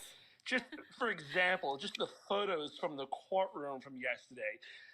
Many of those people, besides potential family members, are members of the Wheatley alumni who are sitting in that courtroom. Yeah, and then also too the story that I published this morning with Ian Engeron. What can you tell us? I know that you and I have both been going through this, and we've been working on this joint expose now. And we kind of like divided these newsletters up because there's just so many of them to go through, and so we've been going through various newsletters together and documenting all of this. And I know that from our discussions, right, I've seen a lot of photos. I highlighted earlier the very disturbing images from his minor daughter's TikTok, which I'm not going to show because I don't want to exploit a minor who has an absentee father at home. But what can you tell us about Ian? Because we have been analyzing his social media. We've been analyzing all these different posts and the references. What else do we know about Ian, aside from the fact that Ian, of course, works for this Olshan activist law firm out of New York City? And he's been given access to the courtroom. Well, Laura, with all due respect, without hindering Congressman Santos's potential investigations, I think I'm going to kind of stay in the backwoods about this one right now regarding Ian Engeron, because I think we're going to see quite a bit of news about this in the coming future. That's fair. All right. Well, I then want to pivot then to Wheatley School Alumni Association newsletter number 91. Okay, number 91. This is the newsletter, of course, that I highlighted late last night, in which he always starts it out, "Dear Wheatley Wildcats and other interested persons." Okay, welcome to the Wheatley School Alumni Association newsletter 1. Writes Art Engeron. Like a bad penny, this issue of including strong opinions in this newsletter keeps returning. So he likes to talk about his strong opinions and what we've encountered, and I think you can speak to this too, many other instances of it, is that he uses this as like a therapeutic newsletter to take jabs at conservatives, especially Donald Trump. And he seems to think that he's like, the arbiter of truth as it relates to dictating the opinions of all these people who receive this newsletter. And it causes some contention because he has open comments on this newsletter, as we've documented. And one of the things he said is, "This time I'm taking a stand. I will continue to include strong opinions in the newsletters. First, I'm a free speech absolutist and I oppose censoring. I just won't do it. Second, people's opinions seem as indicative of their character as what they do for a living or where they live or what they remember from 11th grade science class. Third, if you don't want to read occasional strong opinions, then just ignore or skip over them." I don't include my strong opinion. And I print wherever I received, even if I strongly disagree. So You should just call this the Arthur Engeron newsletter. This has nothing to do with Wheatley whatsoever. But just like the absurdity of this, I mean, you're watching this play out, and obviously you're anonymous to protect your own identity. But just the hypocrisy, right, of him saying, I'm a free speech absolutist. If you don't like what people have to say, right, or we say that if you don't like where they live or what they remember, if you don't want to read occasional strong opinions, just ignore or skip over them. Okay, buddy, if you don't like President Trump's Truth Social posts, ignore or skip over them. You don't need to gag him and his entire legal team. What's your take on this? It is just, it's communism. I mean, they just totally skipped over Marxism and they went straight to communism here. There's no justice here. The system is just entirely rigged. And we're watching this in real time and they're now just throwing it in our faces. It's like they've been emboldened. And we have to stop them.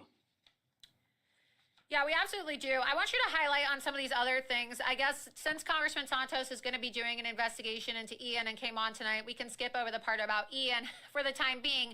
But trust me, guys, there's so much more information. Where do you want to start? Because, Gary, you, of course, have been going through a lot of these newsletters, and we've documented so much information here.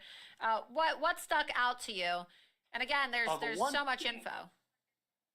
The one thing also was right after the Parkland shooting where he just let his freak flag fly, literally, where if we go to, I believe that was on, I'll tell you what episode that was on, what newsletter. And of course, he's referring to Art Engeron posting about the need for gun control and basically using Nazi-like terminology to demonize supporters of the Second Amendment and the NRA in the aftermath of the Parkland school shooting, which of course took place in Florida.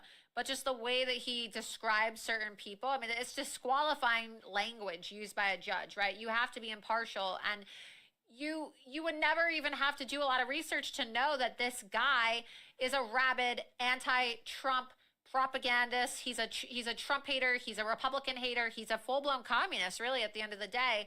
And his writings confirm it. I mean, this is not a publication of the court. This is his own writing, which he doesn't call it the Art Engeron newsletter, which you joked about. That's what it should be called. It's the Wheatley School Alumni Association letter, as a way to make it appear as though this is a publication from an institution of academia, as opposed to his own ramblings and psychotic rants. Oh, for example, even from newsletter number 18 that you were just referencing also. I mean, literally, he should have had to recuse himself from day one because that's a clear, blatant violation of Section 100.4 of the New York State Supreme Court's bylaws here. It's unbelievable what he's done. And we have a report coming out about that as well, but we wanted to release this information tonight because of the virality of it just blowing up. But yes, we have actually documented, we have so meticulously archived, for those of you watching at home, and you can follow along. I'm going to put up on the screen here so that Gary, people can see. And those tuning in, no, I'm not doxing a source. No, he's anonymous, but the name that we're using for him tonight is Gary, okay? Because we're not going to release who this political insider in New York is. But they're very highly respected political insider. Go ahead. Yeah, but most importantly, he's in blatant violation of New York court rules of chief administrative judge. I mean, his judicial conduct is extremely questionable. Absolutely. So we have, Gary, we have number 18 pulled up. What exactly are we looking for here? We're going to go down to right over. I see that here. School. In the wake of the Marjory Stoneman Douglas High School Parkland, Florida massacre, somewhere I read the following, which does not necessarily represent my personal point of view, but does not necessarily not represent my personal point of view. So he's being an asshole, okay? He's saying, well, I shouldn't be saying this as a judge, so this doesn't necessarily represent my view, but it doesn't necessarily not represent my view, because he knows he's not supposed to be doing this. When you are a judge, the code of ethics that we're referring to in this code of conduct for the New York State, if you want to cite that code again, the section again, Gary. That is section 100.4. of the New York State Court Officer Ethics book? Or the judicial conduct. Judicial conduct. Yeah. Okay, so it's violation. You're not, and can you read that exact statute just so that people know we're not just pulling this information out of our ass? If you can go ahead and read that. Section 100.4. Yeah, read it though. Read it word for word. A judge word. shall conduct the judge's extrajudicial activities as to minimize the risk of conflict with judicial obligations. Extrajudicial activities in general. A judge shall conduct all the judge's extrajudicial activities so that they do not, 1, cast reasonable doubt on the judge's capacity to act impartially as a judge, 2, detract from the dignity of judicial office, or 3, interfere with the proper performance of judicial duties and are not incompatible with judicial office. I mean, all three of them are violated tremendously here. Especially as it relates to being impartial. And so that's why he's saying, these are, where does he say? He goes, the following, which does not necessarily represent my personal point of view, but does not necessarily not represent my personal point of view. He knows that this is a violation because read that last section one last time because I want people to really let this sink in. I apologize for making you repeat yourself, but it is so important for people to know this because it is proof that this guy should recuse himself, that he is in direct violation in multiple aspects, his own political contributions as a judge to Democrats that have also been laid out. Again, one last time, Gary, cite the exact statute and read it word for word for the viewers so they can hear for themselves just how blatant these violations are by Art Engoron. Oh, on the last one was interfering with proper performance of judicial duties and are not incompatible with judicial office. But the entire thing, the entire section, the section number. I'm sorry. No, it's okay. The section number. Hold on one second. The section number and the entire one. We're gonna pull it up right here on the screen. What is it? Section 100.4. A judge shall so conduct the judge's extrajudicial activities as to minimize the risk of conflict with judicial obligations. Clearly, this Wheatley newsletter it's a risk of conflict. Yeah. A, extrajudicial activities in general.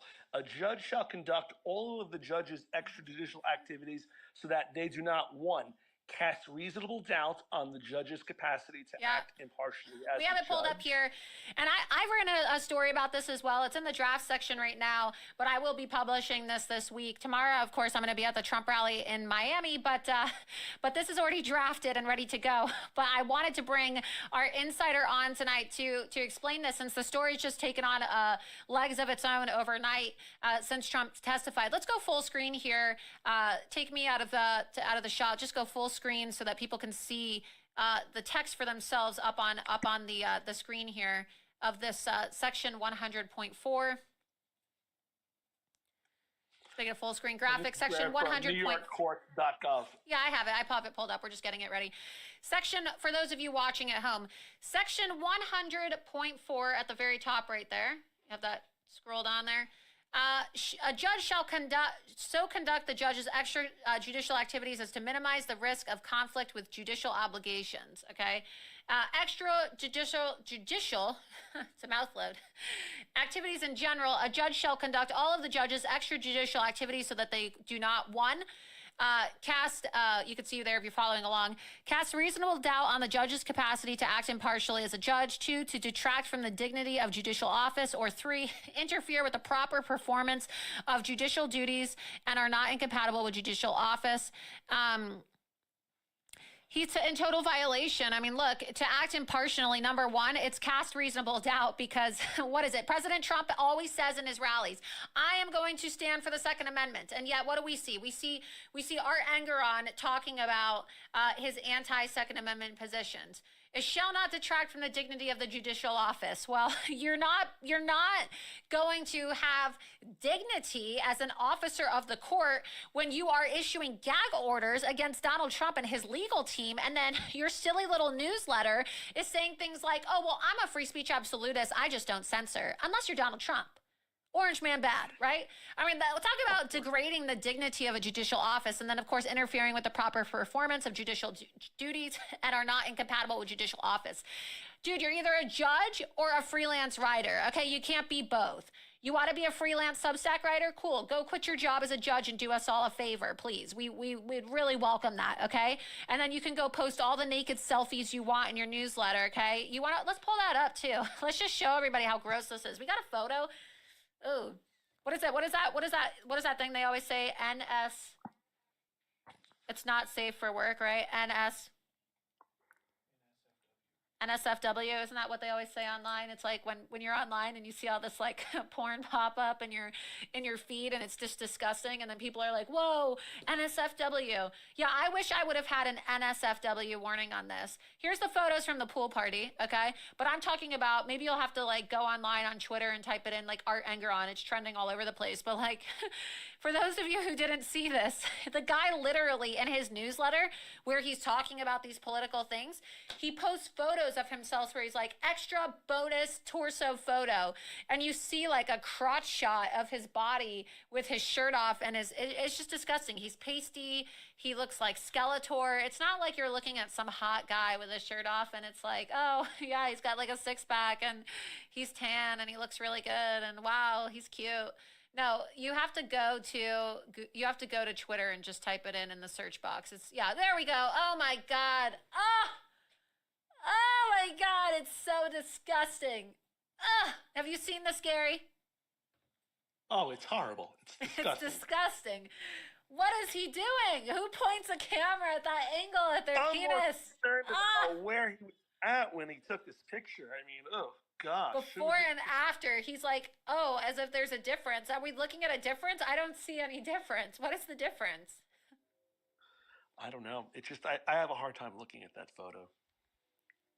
I think I'd rather look at it's disgusting. the pool photo instead. What am I looking at? He's just so gross. What is that? I don't know. Just take it off the screen. It's disgusting. It's like OnlyFans for the freaks of the New York City judicial system. And then we have this, oh God, it's just so gross. Sorry. Not safe for work, you guys. And then we have this pool party photo. I asked Congressman Santos about this, okay? And here you have Art Engeron and then this like heavyset black woman in the corner. And it looks like Tish James. I mean, I don't know. It looks like an exhibit at SeaWorld. Photo just recently of a left arm. I don't know if you had a chance to take a look at that, but that left arm looks very familiar. So let's do some photographic evidence. Okay, so let's pull the photo up of her, okay? And then pull that other one side by side up on the screen. So let's get a full shot of the whale in the pool, okay? My producer is in the process of doing a side-by-side because we're doing an investigation live on air. And then we're going to go to the chat and we're going to ask the chat what they think about this. And you know what else, Laura, we got to do? We got to pull up the date on that photo, and let's notice the frames in her eyeglasses, okay, that are souped up over her head. Let's look at the date on that photo and pull some other dates up and see if we can match those frames up. Absolutely. Okay, so go. We're making a collage right now. Like, you're going to be able to see it firsthand. He's putting this side by side. I'm making him do extra work in live time right now, but we're gonna get a poll in the chat tonight because we're gonna see, right, so that you can see for yourself firsthand. That's not normal. The Attorney General isn't supposed to be going to pool parties and plotting how to take, President Trump down while they're auditioning how to be Shamu. Okay, that's just not how it's supposed to work in this country, and yet that's what we're seeing take place. So I think we got the graphic on the screen here. Let's line those arms up so that you can see for yourself. We're going to get it live right now. We just have this collage. Maybe put them side to side so that everybody can see. Make sure you guys are reposting this. We need everybody tuning in. Post this on your Twitter. Post this on your Facebook. Post this everywhere because this is something you're going to want to see. I'm about to show you evidence of Art Engeron having pool parties with Tish James, the crooked, racist, affirmative action hire, New York Attorney General in New York that is going after Donald Trump, and you're going to see firsthand how these people work together. It's disgusting. I'm really sorry. I hope all of you have had enough time to digest your dinner before I show you these images. Ugh. I'd rather look at the arm photo than the topless photo. Okay, I think we got it full screen now. Do we have it? Can they see it? Okay, so those of you watching now can see for yourself the image of Tish James in a pink shirt. I don't see it on the screen. People are saying they can't see it. I see both photos. Can you see it? I see it. Okay. There we go. It's on the screen now. People can see it. So there you have this photo. Go back to the full screen photo of the original pool party so that you see the full image, and then that way you see the context of the image. Okay, go to the full pool party photo. This is a newsletter photo that Art Engeron posted, okay, in his newsletter. And if you go, you see the arrow on the red. That's a heavyset black woman, okay, in the corner who's visibly trying to not be in frame. So all these other people, and he said this was a colleague. This is for the colleagues of the New York justice system having a pool party, hanging out together. And yet these two women want to be antisocial in the pool, and one of them has their face turned away from the camera. Well, why is that? Why would they do that if they don't want to be seen clearly? So then go back to the photos now that show this woman zoomed in. I don't know. I see the blonde highlights in the hair, okay? I see that the way that the hair goes around her forehead. I see the way that her ears are, the heavy set nature, and the fat folds in her arm. I see her very voluptuous chest due to obesity. This looks to me like Tish James turning backward in a bathing suit in a pool. And if you look at the photo of her out in public with her arms out, you can see for yourself that it looks like from the side view that this appears to be Tish James, the crooked New York Attorney General. What do you think, Gary? Unfortunately, I wish I was wrong, and I wish none of this was happening, but it looks just like it, Laura. I can't dispute it. And stay tuned, you guys, because we're just giving you a teaser tonight, okay? I'm introducing you to... this is nothing what we're showing them. I'm introducing you to one of my sources, but we're giving you a teaser of just how bad it is, okay? We are giving you a teaser, but maybe we have confirmation of this, right? Maybe there's more photos from this pool party that we're not showing you yet tonight. But that's why you got to watch Loomer Unleashed, because these people are not just coincidentally, right, assigned these cases and, oh, wow, Tish James is just going to be in the courtroom with Arthur Engeron. These people have written newsletters where they've expressed their hatred for President Trump. They have had pool parties together. They're giving their children preferential seating in the courtroom so that maybe their children could be making like a lot of money potentially, right? When you're talking about shareholders and political activism and outcomes of trials and law firms, okay? Why do you need a shareholder advisor in a law firm that's focused on Democrat political activism? And is that fair for the judge's son, who's in that position working for that law firm, to be in this trial? I think there needs to be an investigation, which is why Congressman Santos came on tonight and said what he said, excuse me, and why he was so compelled tonight to bring this information forward. But anyway, I want to get your opinion in the chat. If you think that this is a dead ringer, like Gary and I do, for Tish James in the pool, press 1.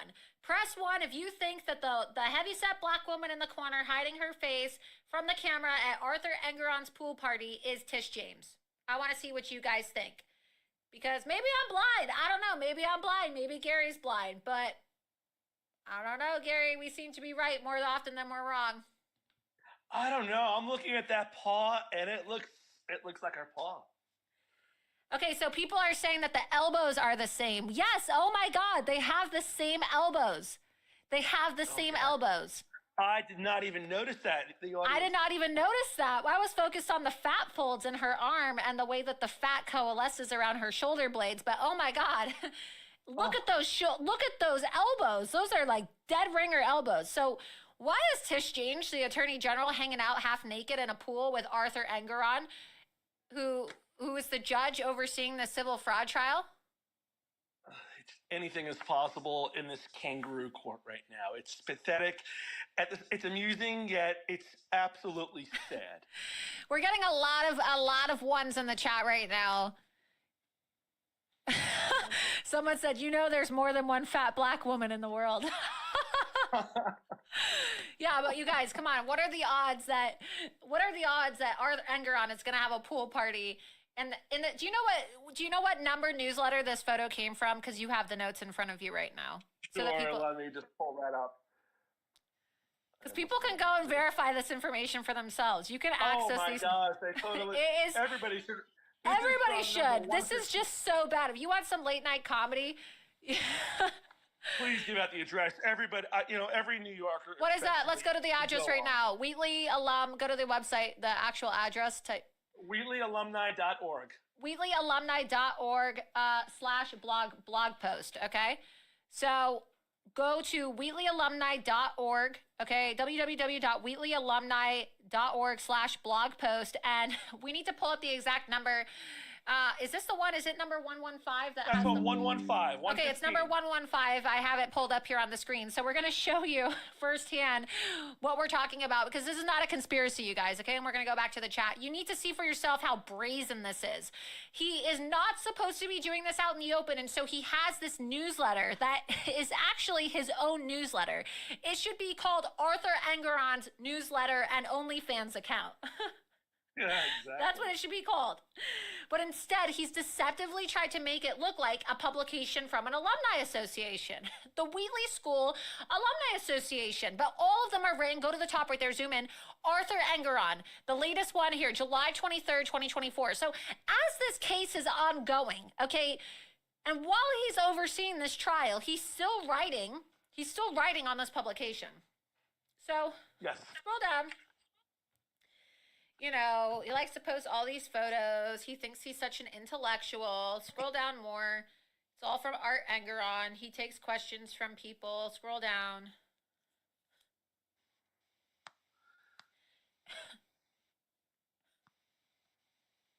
All right.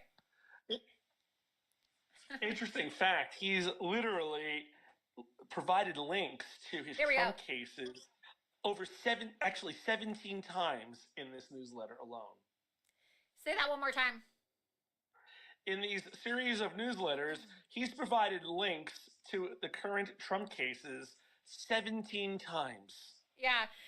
So that's a total violation, and we've calculated those, you know, and so that's all in this article that I have in my drafts that we'll be publishing.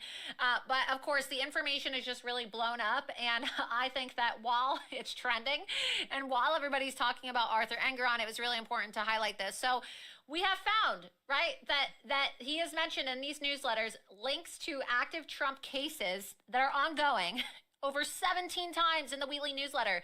Total ethics violation. This guy should have to recuse himself, okay? He should have to recuse himself for what he has done. So look, number 115, 1967, Art Engoron, annual current former staff. Okay, pool party. I don't know why. He's trying to make it seem like they're trying. See how he also tries to deceive people by saying 1967? This is not 1967. This is like 2023. This is active. And look at him. He's in the back right there, and he says, annual current and former staff pool party, okay? Well, we know where he works. He works for the New York State court system. He works in the New York City court system, where he's in direct violation of his code of conduct, and that appears to be Tish James, okay? Hi, Art. Got such a kick out of the entry in the most recent newsletter. All right, keep going down, scrolling down, keep scrolling down. Okay, you can see lots of images here, but these are his own posts. These are his own posts. Oh, he's so conflicted. It's so Scroll ridiculous. down. Okay, scroll down more. Bring that up to the top. No, closing where it says, that's it for the Wheatley School Alumni Association newsletter, number 115. If you can scroll down there. Yeah, there we go. Okay, please send me your autobiography before someone sends me your obituary. Okay, here we go. Arthur Engoron, right? Class of 1967, Wheatley alumni at AOL, arthurengoron@gmail.com. And the number, okay, check this out. The number at the bottom, this is another thing that proves he is in total violation of his ethical code of conduct. The number at the bottom, 646-872-4833. That is the same exact number that shows up on the website as his contact number for how you can reach him as an officer of the court within the New York State court system. That's correct.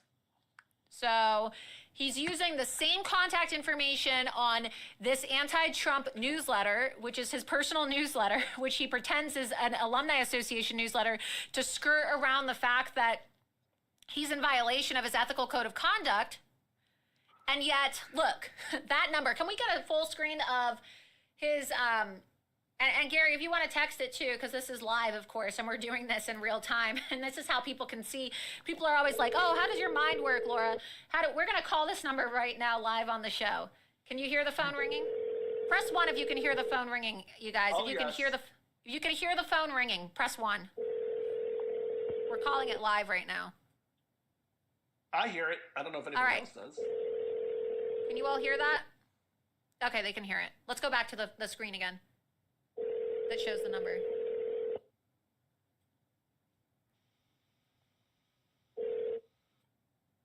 Hi, you've reached Arthur and Gorin. Thanks for calling. Please leave me a message after the beep, and I'll get back to you just as soon as I can. Bye-bye. At the tone, please record your message. When you've finished recording, you may hang up or press 1 for more options. Hi, Judge Engeron. This is Laura Loomer, investigative journalist. I'm live on my show right now, and we're calling you because, we're looking at your newsletter, the Wheatley School Alumni Association letter, number 91, in which you say that you're a free speech absolutist and that you're opposed to censoring and you just won't do it. And so, you recently issued a gag order against President Donald Trump and a gag order against his legal team. And so I just wanted to take this opportunity to invite you to come on my show. I would like to interview you. It seems like you have no problem sharing your opinions because that's what you do every time you post in the Wheatley School Alumni Association newsletter. And so I want to give you the opportunity to explain how you reconcile being a free speech absolutist with issuing a gag order against President Donald Trump and his legal team. So again, if you want to contact me, you can just call on this number that we called you on from my studio. This is our phone from the production room. It's 772, to make it easier for you, 772-634-3560. That's 772-634-3560. Again, my name is Laura Loomer, investigative journalist, and I just want to invite you to come on Loomer Unleashed, okay? So give me a call, and I'll talk to you soon. If you're satisfied with the message, press 1. To listen to to send your message with normal delivery, thank you. Your message has been sent. Great. So we sent that message. Let's go back to the chat now. Schumer's girlfriend's going to call you back. You guys heard it yourself, all right? So that's his number. That's the number on his newsletter that also connects to his office within the New York State court system. And if we pull up a full screen graphic as well, if you want to go type in Arthur Engeron, I guess it would be what, New York Supreme Court, right? New York Supreme Court, Arthur Engeron contact, if you go on Google or something. And you can see it's the same exact number. Let's see what people in the chat are saying before we do that, though. I want to see some of your questions. But that was his phone number, you guys. We just called him live on air, okay? And that's the number publicly. We're not doxing. That number is on the Wheatley School Association. You could call that number yourself as well. Tell him he's got to come on Loomer Unleashed and answer these questions. But we're not doxing here. That number's public on his newsletter. It's the same number we found through our investigation, okay, that links to his office at the New York State Court, which is total violation. Because as we saw, if you want to pull up the ethics again, if we still have that, pull up part 1 again. Go back to the screen that we had up earlier that had the ethical code of conduct, if you can. Extrajudicial activities. Okay, section 100.4, a judge of the New York Courts .gov website, code of conduct. A judge shall so conduct the judge's extrajudicial activities as to minimize the risk of conflict with judicial obligations. Extrajudicial activities in general, a judge shall conduct all of the judge's extrajudicial activities so that they do not, 1, cast reasonable doubt on the judge's capacity to act impartially as a judge. Well, as I just showed you, okay, we have reasonable doubt on this judge's ability to be honest because he said that he's a free speech absolutist. And clearly he's not a free speech absolutist because he just issued a gag order against Donald Trump and his legal team. And the number on these newsletters in which he's making anti-Second Amendment comments, anti-Trump comments, over 17 in these newsletters, 17 links to active Trump trials while these trials are still taking place. He needs to be recused. A formal complaint needs to be made against Judge Engoron, citing Section 100.4. 100.4 is the section if you want to file an official complaint against Arthur Engoron. And do we have his website pulled up?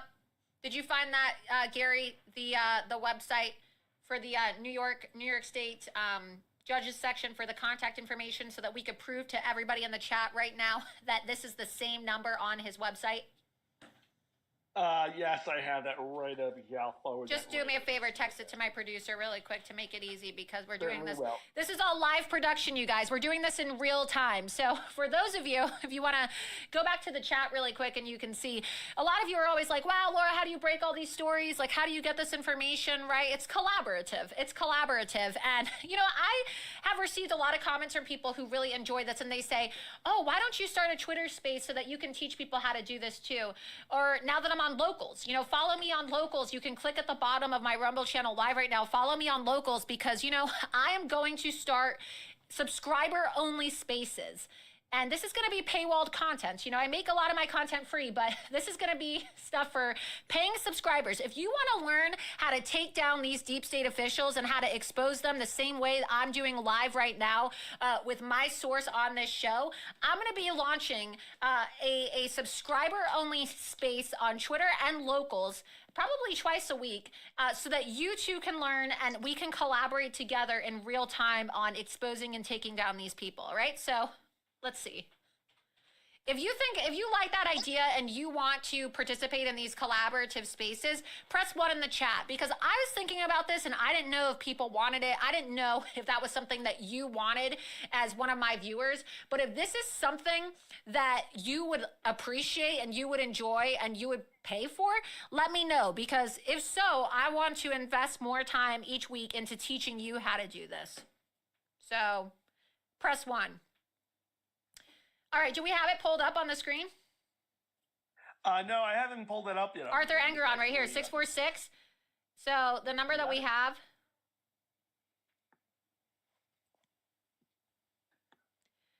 Let's see. We'll have to pull it up. We're waiting for it to be pulled up. Do you have the screenshot of it, Gary? I am looking for that as we speak. I'm on the same device right now.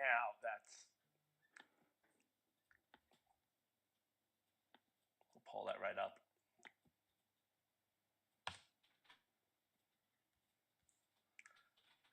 Here we go. I just have that here.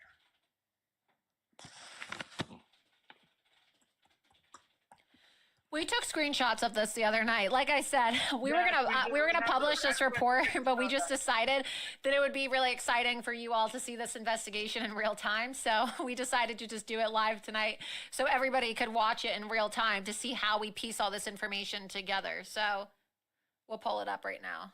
Engoron. I just had it here. It's a little bit.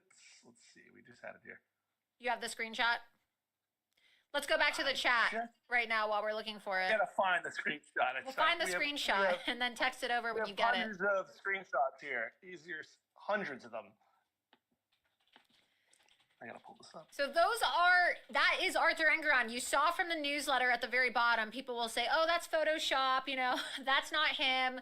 You know, that's not him. Those are fake newsletters. You can't say that he's bashing Trump. No, we just called the number at the very bottom of that newsletter live on this show, and we left a voicemail for this judge, okay? And you can see for yourself. It said, oh, hi, this is Art Engoron. This is Art Engoron. Leave a message, please, and I'll get back to you. That's what we did. We left a message. So we're finding the screenshot because we took screenshots of this the other day just so that you could see. But who knows? Maybe since this information came out earlier today, they're trying to scrub information from the site because they know. It's definitely there. We have it, Laura. We have it. You just got to pull up that screenshot so that we can get it. We have it. We have it. So, How many of you enjoyed watching that moment in real time? Press 1 if you enjoyed it, and send your super chats tonight. We're going to be taking our super chat questions soon. If you have questions for me, if you have questions for Gary, you know, this is very exciting. You got to repost this link. We are live right now, and we want everybody to see this, okay? That's the number right there. Pull that up. No.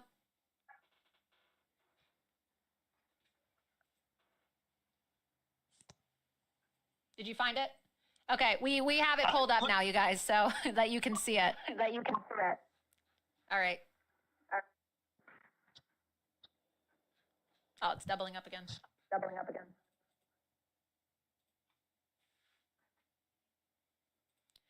All right, in the meantime, let's take some questions. Let's see, Bridget, 209, Trump, thank you for the $50 super chat. Priceless Journalism Masterclass Loomer. Okay, thank you. You guys, if you like this work and you want to keep on supporting my work, send in your super chats at the bottom right there. You just click the little $ sign, and you know, we take your questions. We try to take questions from everybody, but obviously if you send in a super chat on the show, your super chat gets sent to the top. You can see you send in a super chat by clicking the $ sign below the chat. I will read them at the end of the show and also during the show. So we have that graphic pulled up right now. Let's get a side-by-side and let's take a screenshot in real time.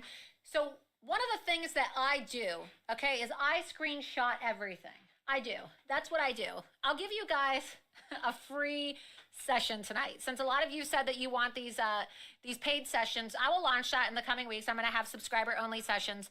But I'll give you a tip, one of my tips. I screenshot everything. So I look like a total psycho. If you were to look at my phone, you would see that I have over 90,000 screenshots in my phone.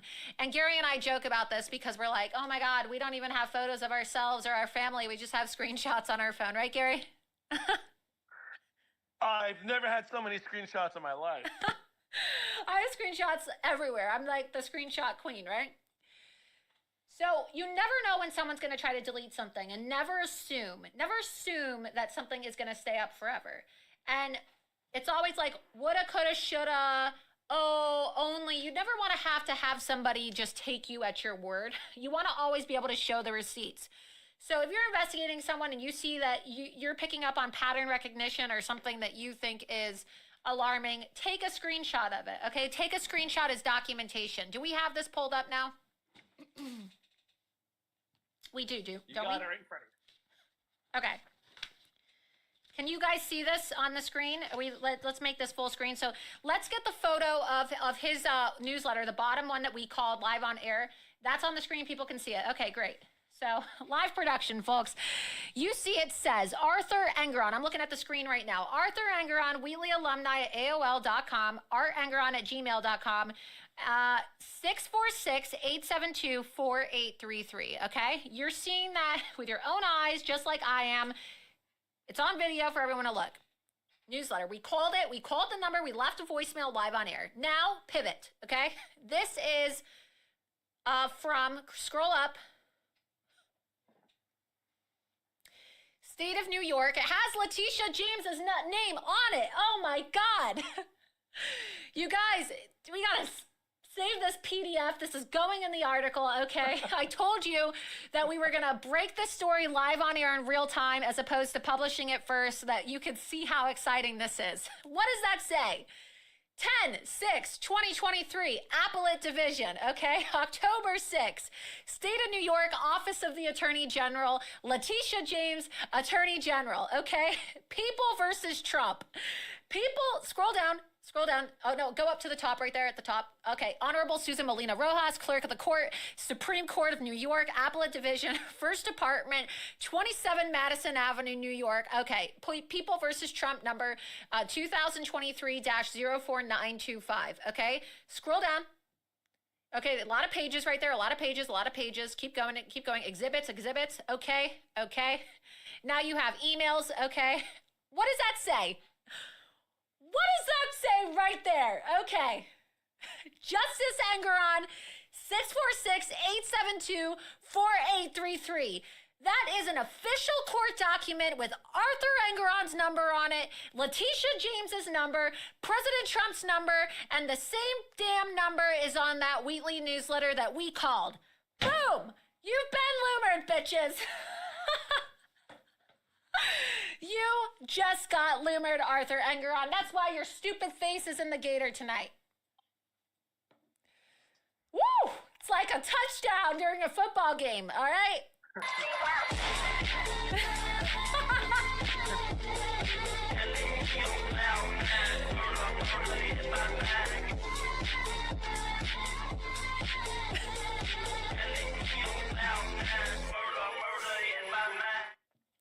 Alrighty, so look, receipts don't lie, you guys. God, it's like I get so hot. It's like hot in here now, you know, because I just get like so pumped up. There's nothing better than exposing these corrupt communist thugs in real time, okay?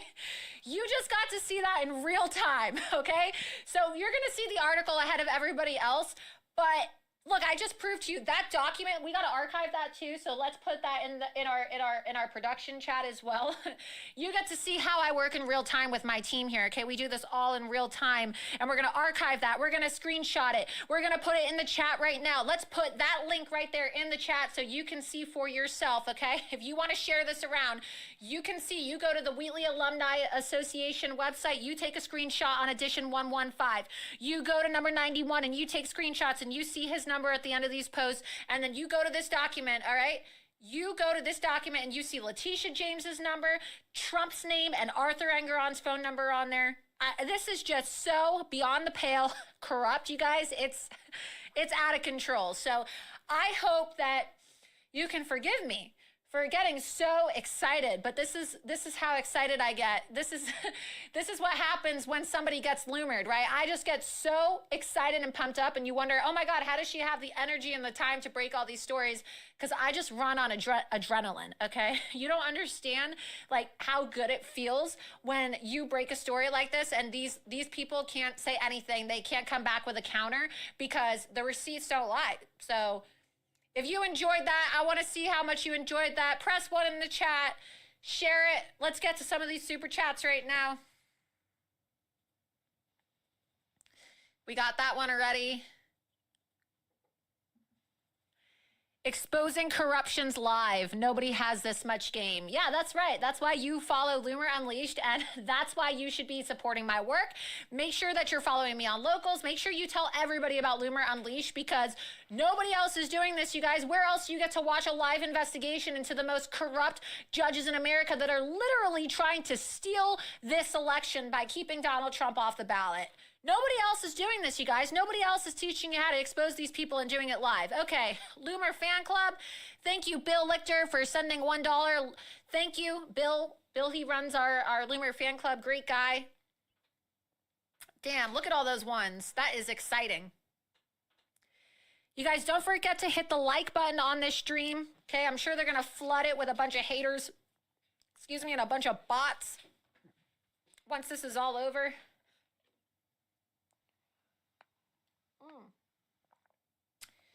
On our next edition of Loomer Unleashed, we are going to unveil Justice Engeron's Grindr account.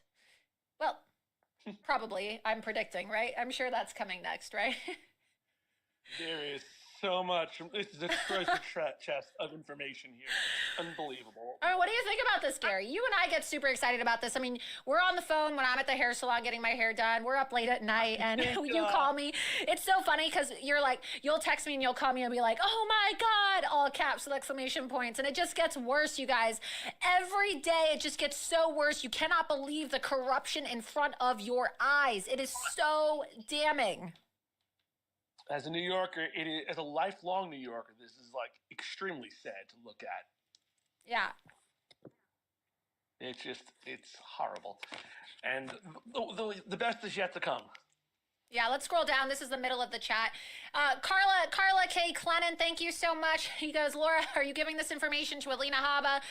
Look, I don't have contact with Alina Habba, President Trump's attorney. She's more than welcome to take this information as she sees fit. Obviously, I want President Trump's legal team to utilize this, but I want to make it very clear, I'm not coordinating with President Trump's legal team on this. I'm doing my investigative journalism. I don't even have Alina Habba's number, okay?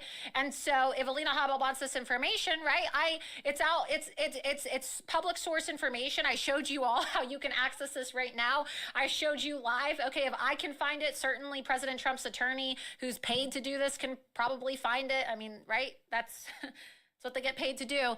And so if they want to reach out, I'm happy to give them this information too. But yes, they can have this information all they want. Alrighty, let's scroll down and read some more of these comments. $100 from Freedom of Speech, so many sevens, I'm not even going to read them, but Freedom of Speech, 7777777. New Mexico, 3 women at the MVD 1 week prior to the Israel massacre told me they're seeing a lot of people from Iran birth certificates. Yeah, look, because Iran is funding Hamas and Hezbollah. There was a Wall Street Journal report that we reported on here. We had Jason Miller on, President Trump's senior advisor, in which there was confirmation that the Hamas and Hezbollah terrorists that carried out this attack against Israeli civilians received their training by the IRGC in Iran. Okay, so yeah. I'm not surprised we have a lot of Iranian nationals coming across because we have Hezbollah and Hamas, and that's being supported and funded by Iran. How did the Rumble chief react to your suggestion that Rumble host the J6 tapes and crowdsourcing data gathering? You know, I actually asked them this weekend. I saw them. I was at the Florida Freedom Summit, and I brought this to their attention, and they were actually really receptive to it. And my producer, we don't have the live mic set up. Eventually, we're going to get another mic set up in here so that we can have back talk from the producer and whatnot, especially once we fix these audio issues, because we've had some problems with these XLR cables tonight that caused the audio to cut out, drop the feed, and a little bit of double playback. But eventually we're going to make it so that we can actually, you can have conversations. You too can come to know my team because, to break stories like this, you have to rely on a team. It really helps when you have a team of people there to help you gather this information. And I don't just go live on Tuesdays and Thursdays, okay? I'm in the show. I'm in the studio with my team very early in the morning. We're constantly messaging. We're constantly sending back information. It's all day prep, right? I don't just come in and say, all right, we're doing the show tonight, right? So much prep goes into this information as well. Oh, somebody else, see, look, and it's participatory as well. And so you in the chat, somebody, my friend Jessica just posted this. Pretty sure this is Engeron's wife's account. Well, soon to be ex-wife, right? His ex-wife's ex account. Because, oh, wow. Is she attacking me? Is this his wife attacking me on the fritz? When George Santos is your source, you're desperate. Let's get screenshots of this too. If you're watching, blue for so many reasons. If this is his wife, that's going to be a major problem. Okay, followed by the Krasenstein. So they're followed by some high-profile accounts. Wow, I heard he was going through a divorce though. I mean, he's posted a lot of really weird, like sexually ambiguous posts that make me question his sexuality, and I don't know. There's some also information too. It's not his first time getting a divorce either. This judge has had several issues. In fact, if you go to the top of my Twitter feed, I'll pull it up right now. Laura, we could do a whole week of episodes for Krasenstein. That's another one coming up. Yeah, but Gary, the thing from the Jewish Telegraph Agency too, Gary.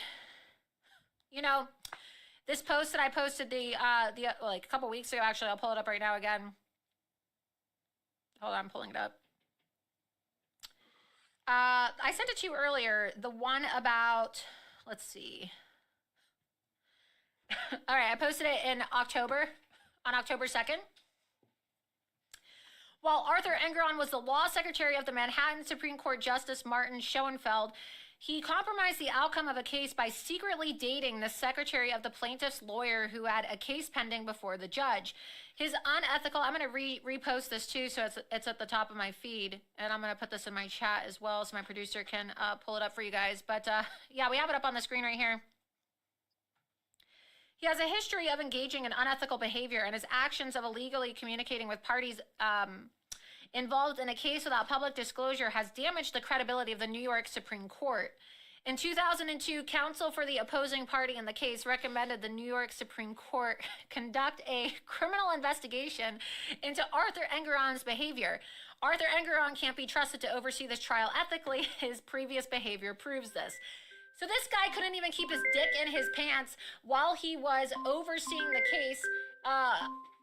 He was sleeping with the clerk, the secretary for the opposing counsel in this case involving a dispute regarding a rabbi and this Jewish organization. And so this is an article. This is how far back this guy's corruption goes. If you want to scroll up. Are we getting a call back right now from Arthur Engoron?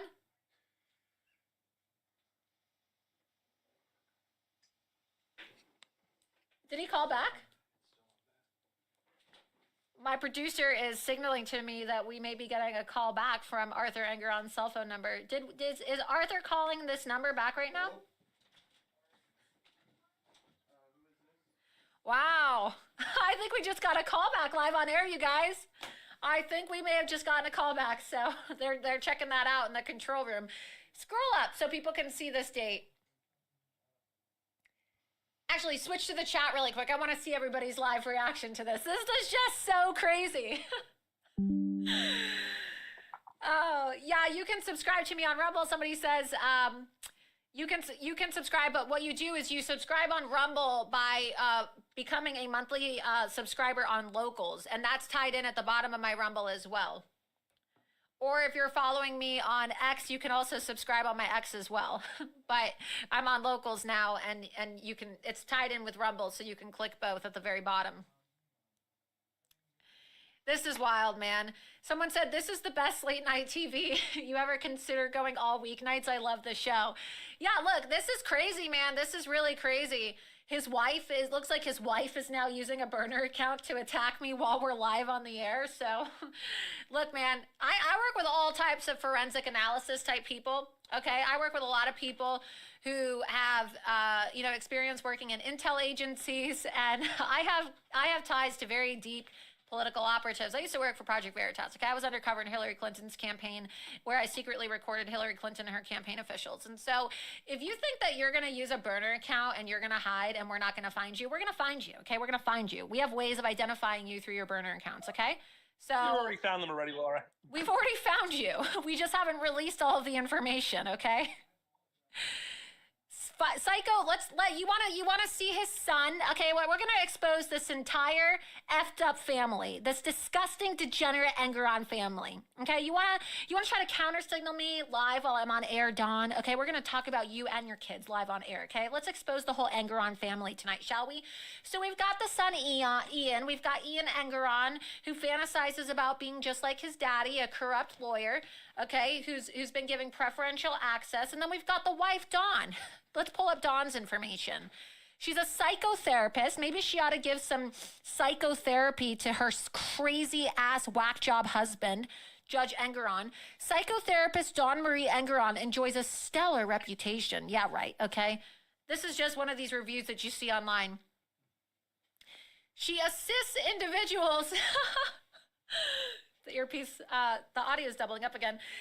Assists individuals with managing their mental health, a responsibility she fulfills with the most utmost. I just can't even read this. It's so funny.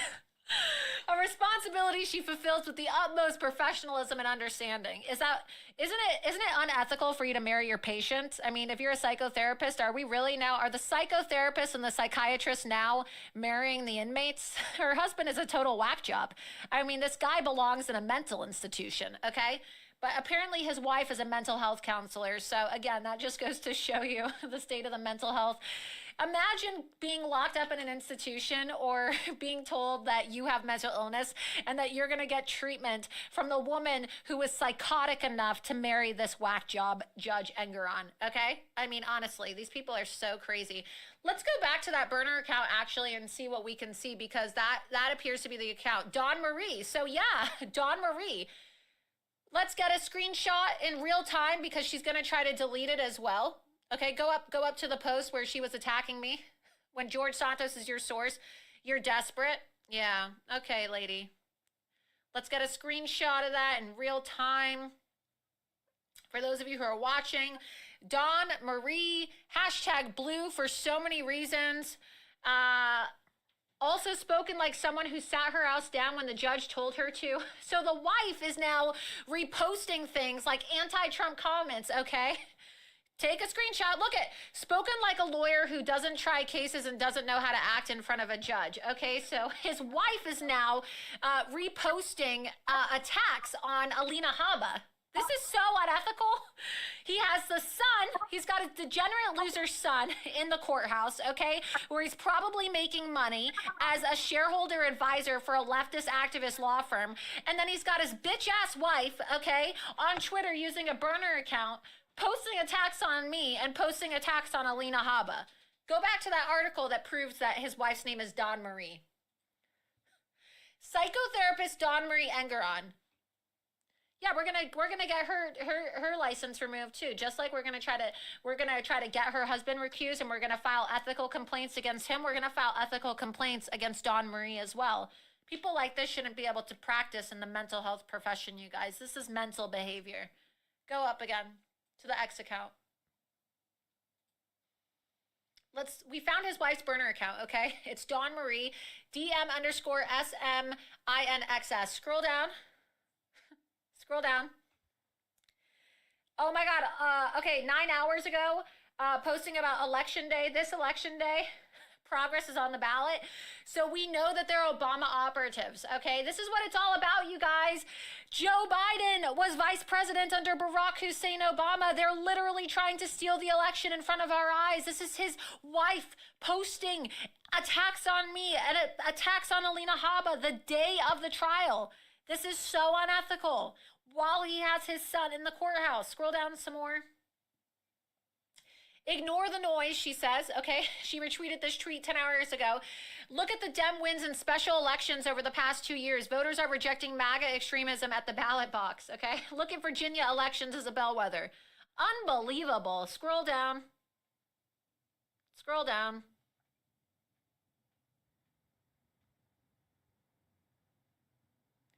They're talking about Trump lost. What does that say? Trump lost, so it's a $100.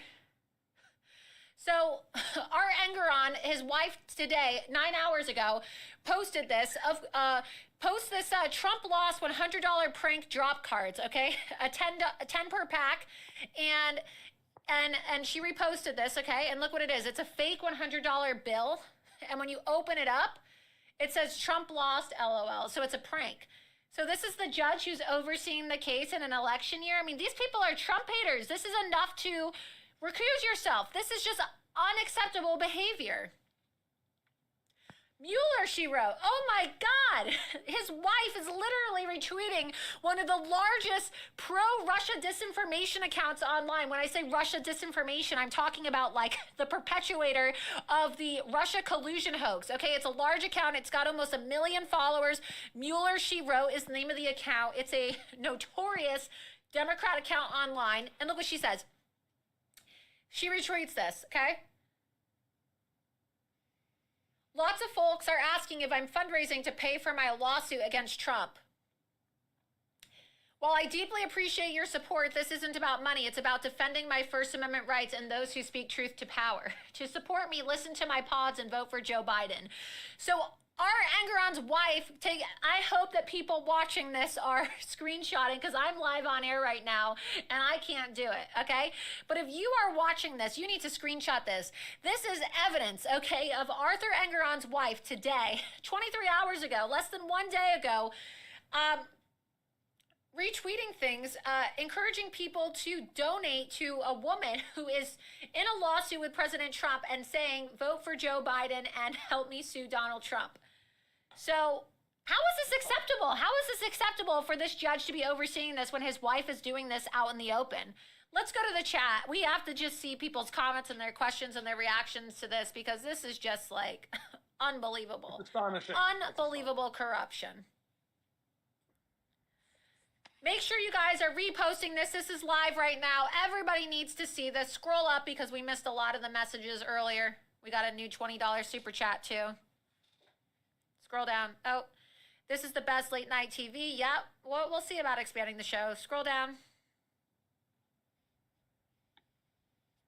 Wow. To be fair, she made a point about Ron DeSantis I wanted to look into further to see if she was being fair or not.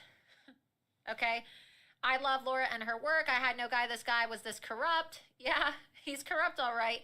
Great show, Loomer. The Christie exposure live was great. Oh, yeah, we didn't even get to that tonight because, you know, we've been exposing this. But we can actually show that clip right now before we go because we're usually live till about 11 Eastern. So, look, we're going to have to do another show on this. And my investigation, Gary, you're still there live right now. What do you think about this? The fact that we're getting attacked in real time by his wife. That means they're hiding something. They're not attacking us. They're just running scared. Gary? They're running scared right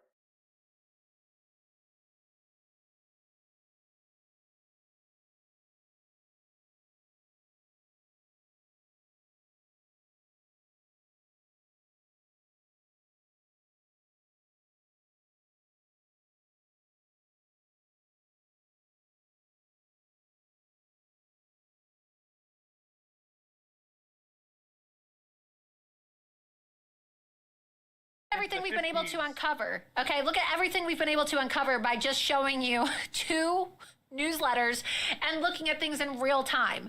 There's so much there that's there. This judge is so corrupt. He needs to remove himself. He shouldn't even be able to practice anymore. And the fact that his wife is now attacking me in real time, and I'm showing you this while we're on air tonight, that means that they're watching. That means that they are calling back. You saw they're trying to call us again tonight. You see that we called them live on air. We showed you how the number on the Wheatley Alumni Association is literally the same number that's on documents tied to Tish James and Art Engeron as it relates to the office of the New York Attorney General. This is just so corrupt.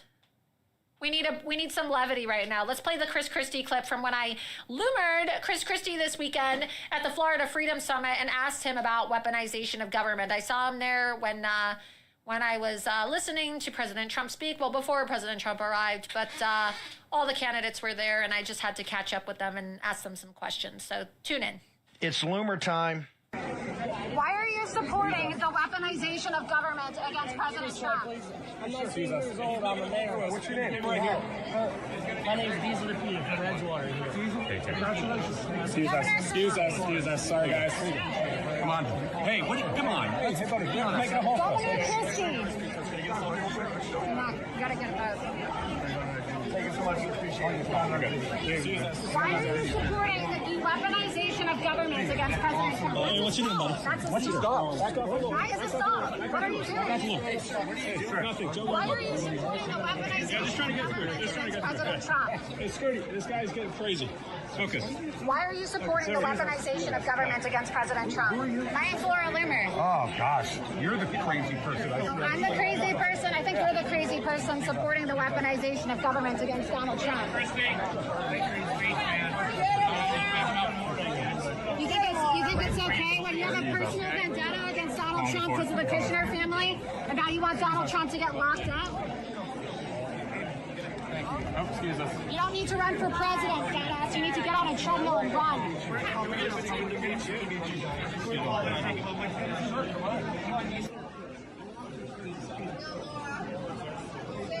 You should be ashamed of yourself, supporting the weaponization of government. We don't want to hear. My career is to be opposed by someone like you. Governor Christie, you need to lose some weight. You do need You're not even presidential. You're not even presidential.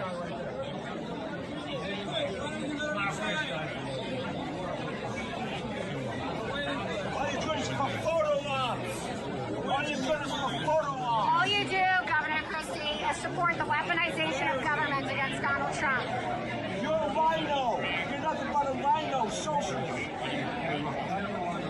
You think people here really want to entertain your bullshit today? You're talking about democracy when Donald Trump has a gag order on him when he's the leading candidate in the GOP primary? It's election interference. Can I have a card, please? I'm trying. You talk so much. Can we just take one for four? You talk so much shit online, but you don't want to answer the question about why you support weaponized government.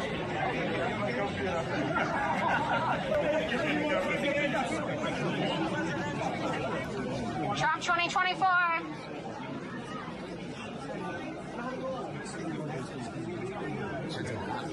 Trump 2024. So are you going to answer the question?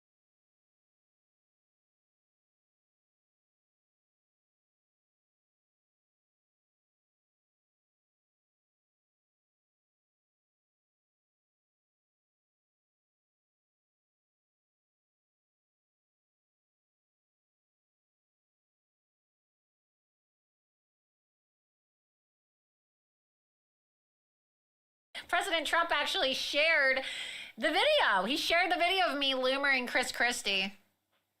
Did you guys like that? What did you think about that, Gary? Oh, I'm like still laughing. I can't believe it. Did you like that? It's good, right? I think I'm going to become a vegetarian now after like looking at him. Yeah. It's pretty crazy, isn't it? Oh. It's just so crazy how these people, they love talking so much shit in person, you guys, and then they just run their mouth and they run away.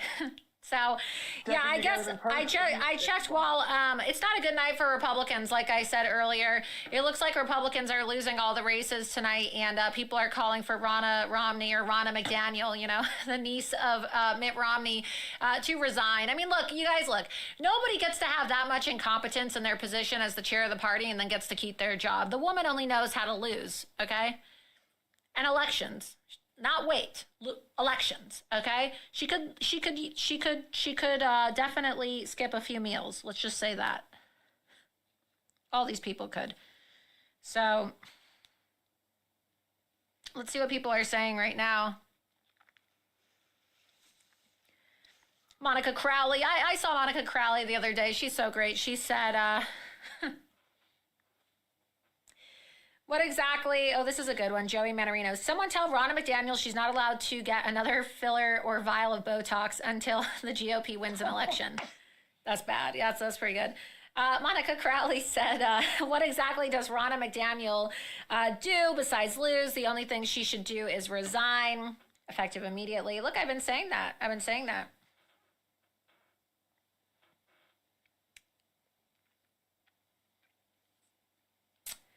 Wow. Everybody's pissed, man. Everybody. Look, I talk about it all the time, right? If you watch this show, you know that we don't really have high hopes for the Republicans. That's why I was like, I was talking to the producer. Do you think I should do live election night coverage, or should we just expose, all these corrupt officials? What am I going to do? Sit here and pretend like, oh my God, the Republicans are going to take back the Senate in Virginia, you guys. Oh, we're going to unseat the radical Democrat governor in Kentucky tonight, you guys, while the Republican Governor Association Chair Kim Reynolds is busy flirting with Ron DeSantis at an endorsement rally when she should be doing her job and helping Republican governors get elected. Seriously, F these people. They don't do anything, and they make money just lying to all of you. They're crazy, and we just gotta stop supporting them. The Republican Party is worse than the Democrat Party. Ugh. They don't do anything. For a Democrat. Oh, they must have Stockholm Syndrome if they're voting for a Democrat. Yeah, but it's like, why do people want to go out and vote Republican at this point in time when the party's so weak? I mean, what have they done, What have they done? Whatever. I told everybody, I ran national TV ads. One of the things that I did before launching my show is I was an ad designer and an ad creator, okay? And so when I finished my congressional campaign, I actually did some PAC ads. I wrote and produced ads for a PAC called American Liberty Fund. And this PAC, we wrote an ad against Ronna Romney. And we can actually pull this ad up. If you go on YouTube, I believe, type in American Liberty Fund. And you can see the ad that we ran against Ronna Romney not too long ago. Let's see, American Liberty Fund. Liberty Fund.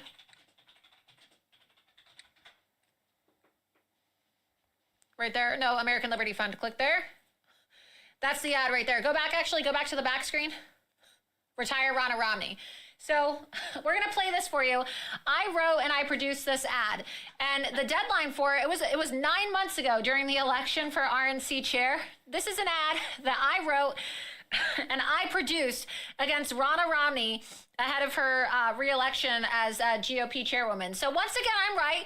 I warned everybody, but go ahead and play it because the Republicans have this obsession with, it's like a fetish humiliation, okay? So just take a look. I warned everybody. I wrote and produced this ad. Go ahead.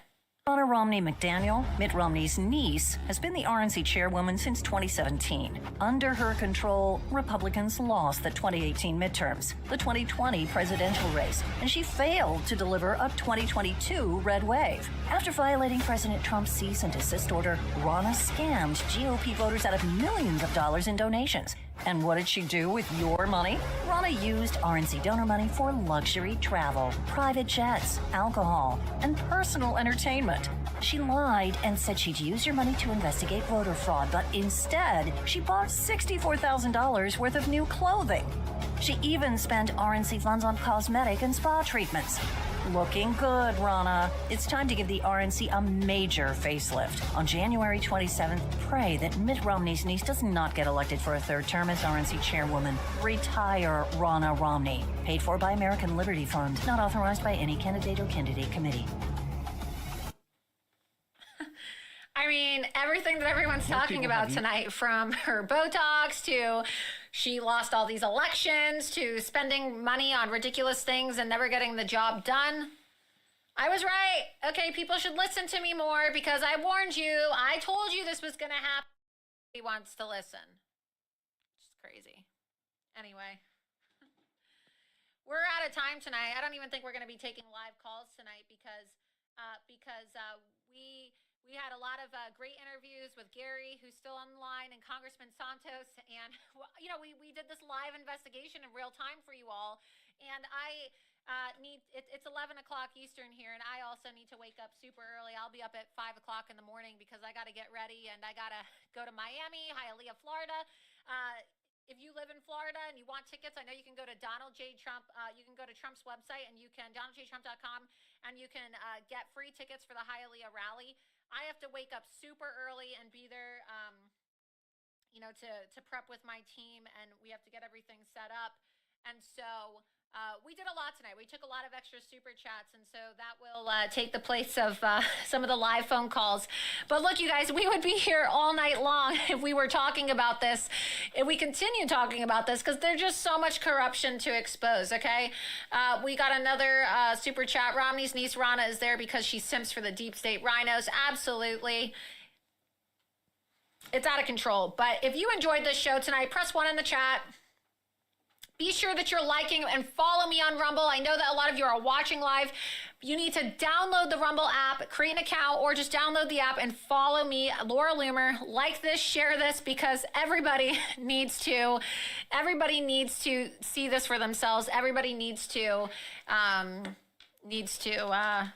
share this information. It's just so, I just wish that I could go all day long and just talk about this because there's just so much. And it's like, wow, we started at 8 and it's already 11 o'clock at night. We've been talking about this for 3 hours. But I got to get ready for tomorrow as well. And it's going to be a great time.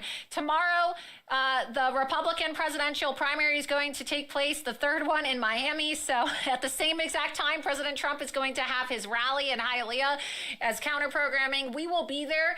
I will be live streaming this rally. So if you want to watch it, it begins tomorrow, I believe, at 7. But we're going to be doing the pre-programming as well. And we're going to be doing some interviews. Thanks to Loomer Fan Club for the $3 super chat there. I saw that come in. You can put the chat back on too so we can see people's comments before we go. You know, it's great. President Trump's going to have his rally at the same time as this debate tomorrow. And you're going to see everything I said in the monologue is true. These people, they just want to, you know, pretend like they're relevant. And they're not. Look, with the GOP losses tonight, we're losing our country, guys. Less than a year to go. November 5th, 2024 is election day. It's November 7th. Tomorrow's November 8th, okay? We have less than 1 year, and that's what this rally is going to mark. It's going to be the countdown to election day, and we need all hands on deck. And so I hope that all of you will be following me live tomorrow on Rumble. That's where you can watch the rally on my channel and get all this exclusive content. Let's see. You are so good. Alex Jones is a female. Thank you. Be sure that you're following my channel, follow and like, and make sure you encourage others as well. If you enjoyed this, you got to start telling your friends, you guys, because there's a reason why I scheduled my show during primetime coverage. Just like President Trump is doing his rally as counter-programming, Loomer Unleashed is counter-programming to the fake news mainstream media that is not going to give you this information, okay? We are counter-programming to the fake news. And so if you support that, then you have to support me, and you have to support my sponsors, and you have to support Rumble and support free speech and support President Trump by following Loomer Unleashed, following Laura Loomer on Rumble. That's me. Be sure that you're following me on X, on True Social, Gab, and Getter at Laura Loomer. And again, I want to thank Genucel, the sponsor tonight. If you want some skincare treatment in your life, be sure you go to genucel.com/Loomer. Use code Loomer at checkout. And again, if you support me in my work, the only way I'm going to be able to keep on providing you with all of this content is if you support our sponsors. And we're happy to support our sponsors here. And also, if you like my shirt that I'm wearing tonight, I'm going to be wearing this tomorrow as well to the Trump rally in Hialeah, Florida. I wore it tonight because every single time I talk about these corrupt witch hunts and these trials against President Trump, I have to remind people that Donald Trump did nothing wrong, okay? And so if you like this, you can get your very own Donald Trump Did Nothing Wrong shirt on my website. I created a new merch site recently called Forever Trumper, forevertrumper.com, forevertrumper.com, and that's where you can get your very own Donald Trump Did Nothing Wrong shirt. You can see here, Donald Trump did nothing wrong. We also have the Forever Trumper shirts too that are very nice. All of these products are made in America, and we support Trump, and the proceeds go towards all of this activism as well. We didn't even get to play all the videos. I guess I have to show you guys one last video before I let you go because it's just too good. It's just too good to not show before we go. This is a video of Ron DeSantis' Rapid Response Director, Christina Pushaw, getting loomered when I caught up with her this weekend at the Florida Freedom Summit. So let's go ahead and play that too so that everybody can watch this, because we talked about a lot of serious things tonight, and the Republicans are about to ruin your mood tonight and tomorrow by being abject failures like they are once you see all of their election losses tonight. So we like to be serious news, but also late night comedy. So take a look at this video of Christina Pushaw, Rapid Response Director for Ron DeSantis' presidential campaign, getting loomered at the Florida Freedom Summit. It's Loomer time. Hey,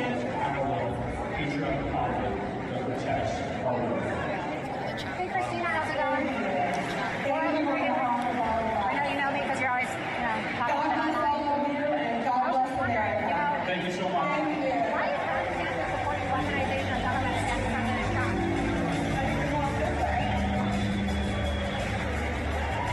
Did you get fired? How come you were never held accountable for failing to register as a foreign agent? You must feel really nice knowing that the New York Times is crediting you with completely destroying that. Failing New York Times, your source? Is that all you have, Pushaw? When is Ron DeSantis going to drop out?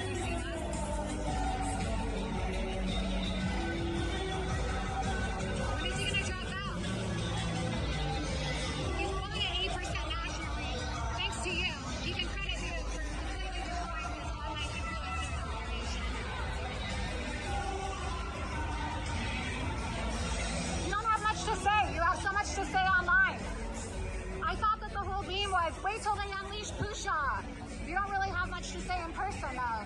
You're kind of a paper tiger, Christina. I don't talk to mentally ill, delusional. You don't talk to who? I don't talk to mentally ill, delusional attention seekers. Oh. Have a great day. You look pretty mentally ill to me. You look pretty mentally ill to me. Why don't you tell Ron DeSantis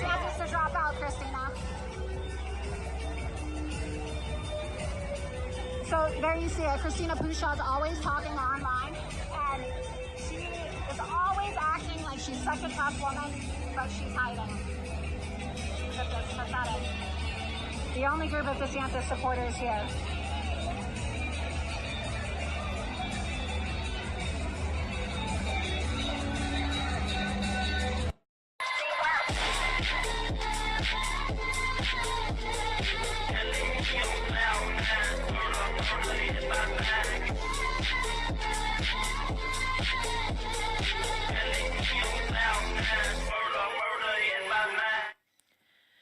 So I hope you all enjoyed that.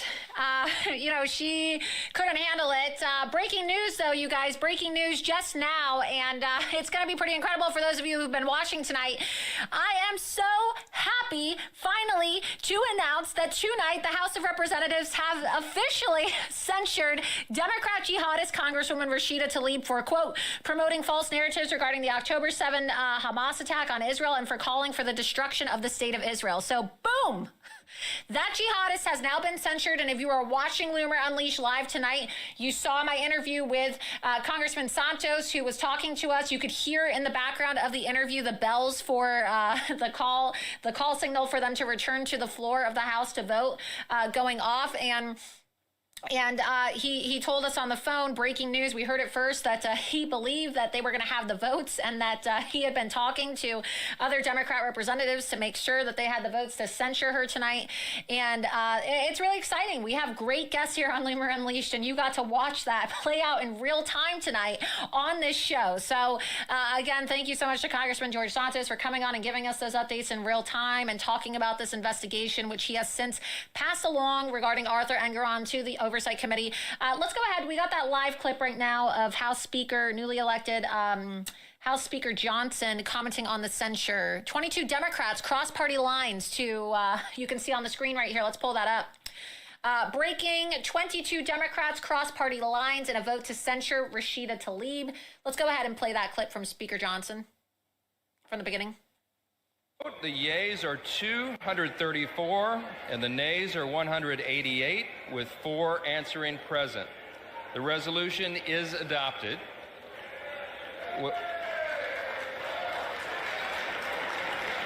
Without objection, the motion to reconsider is laid on the table. On this vote, the yeas are 234 and the nays are 188, with 4 answering present. The resolution.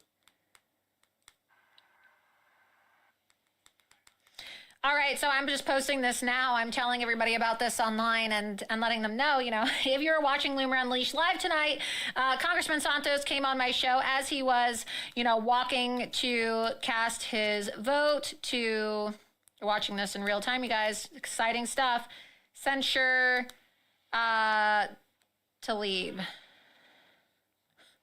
So there we have it. Sent. That's great. That's great information. That is so good. That is really nice to see. I am so happy that that happened. It's been a long time coming.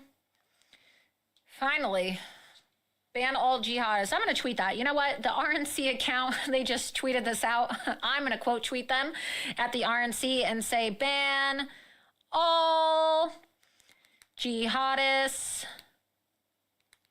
from Congress. There we go. How does that make you feel, Gary, as a Jew? Knowing that finally one of these jihadist, Jew-hating Muslims in Congress has been removed.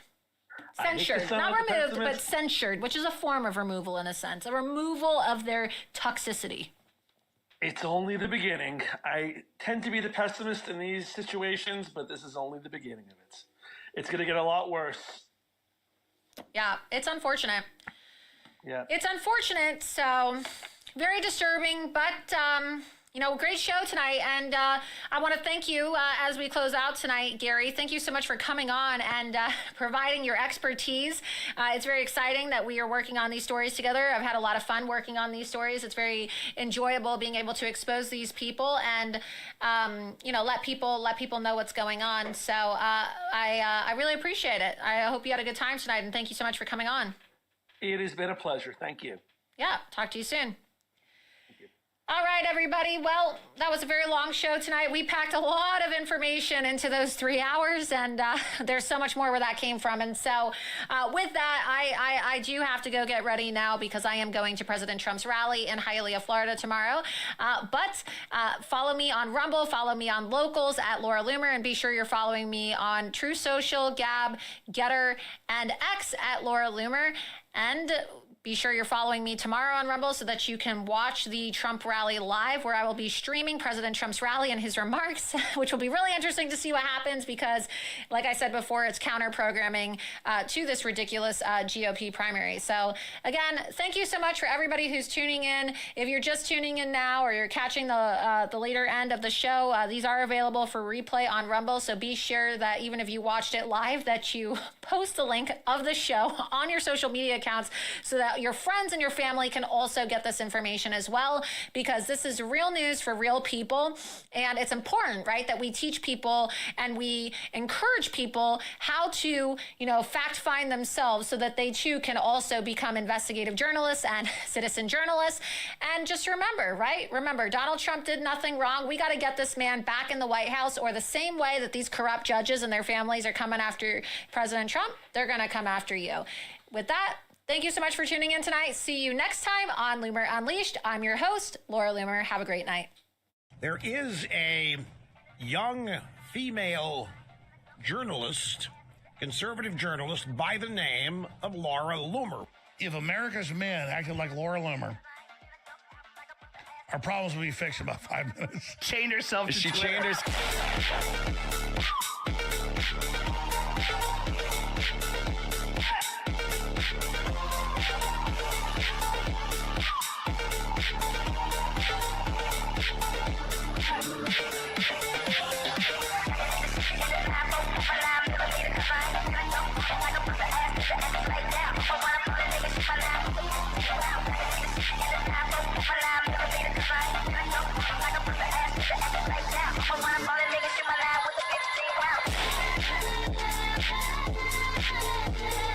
And then you loud, man,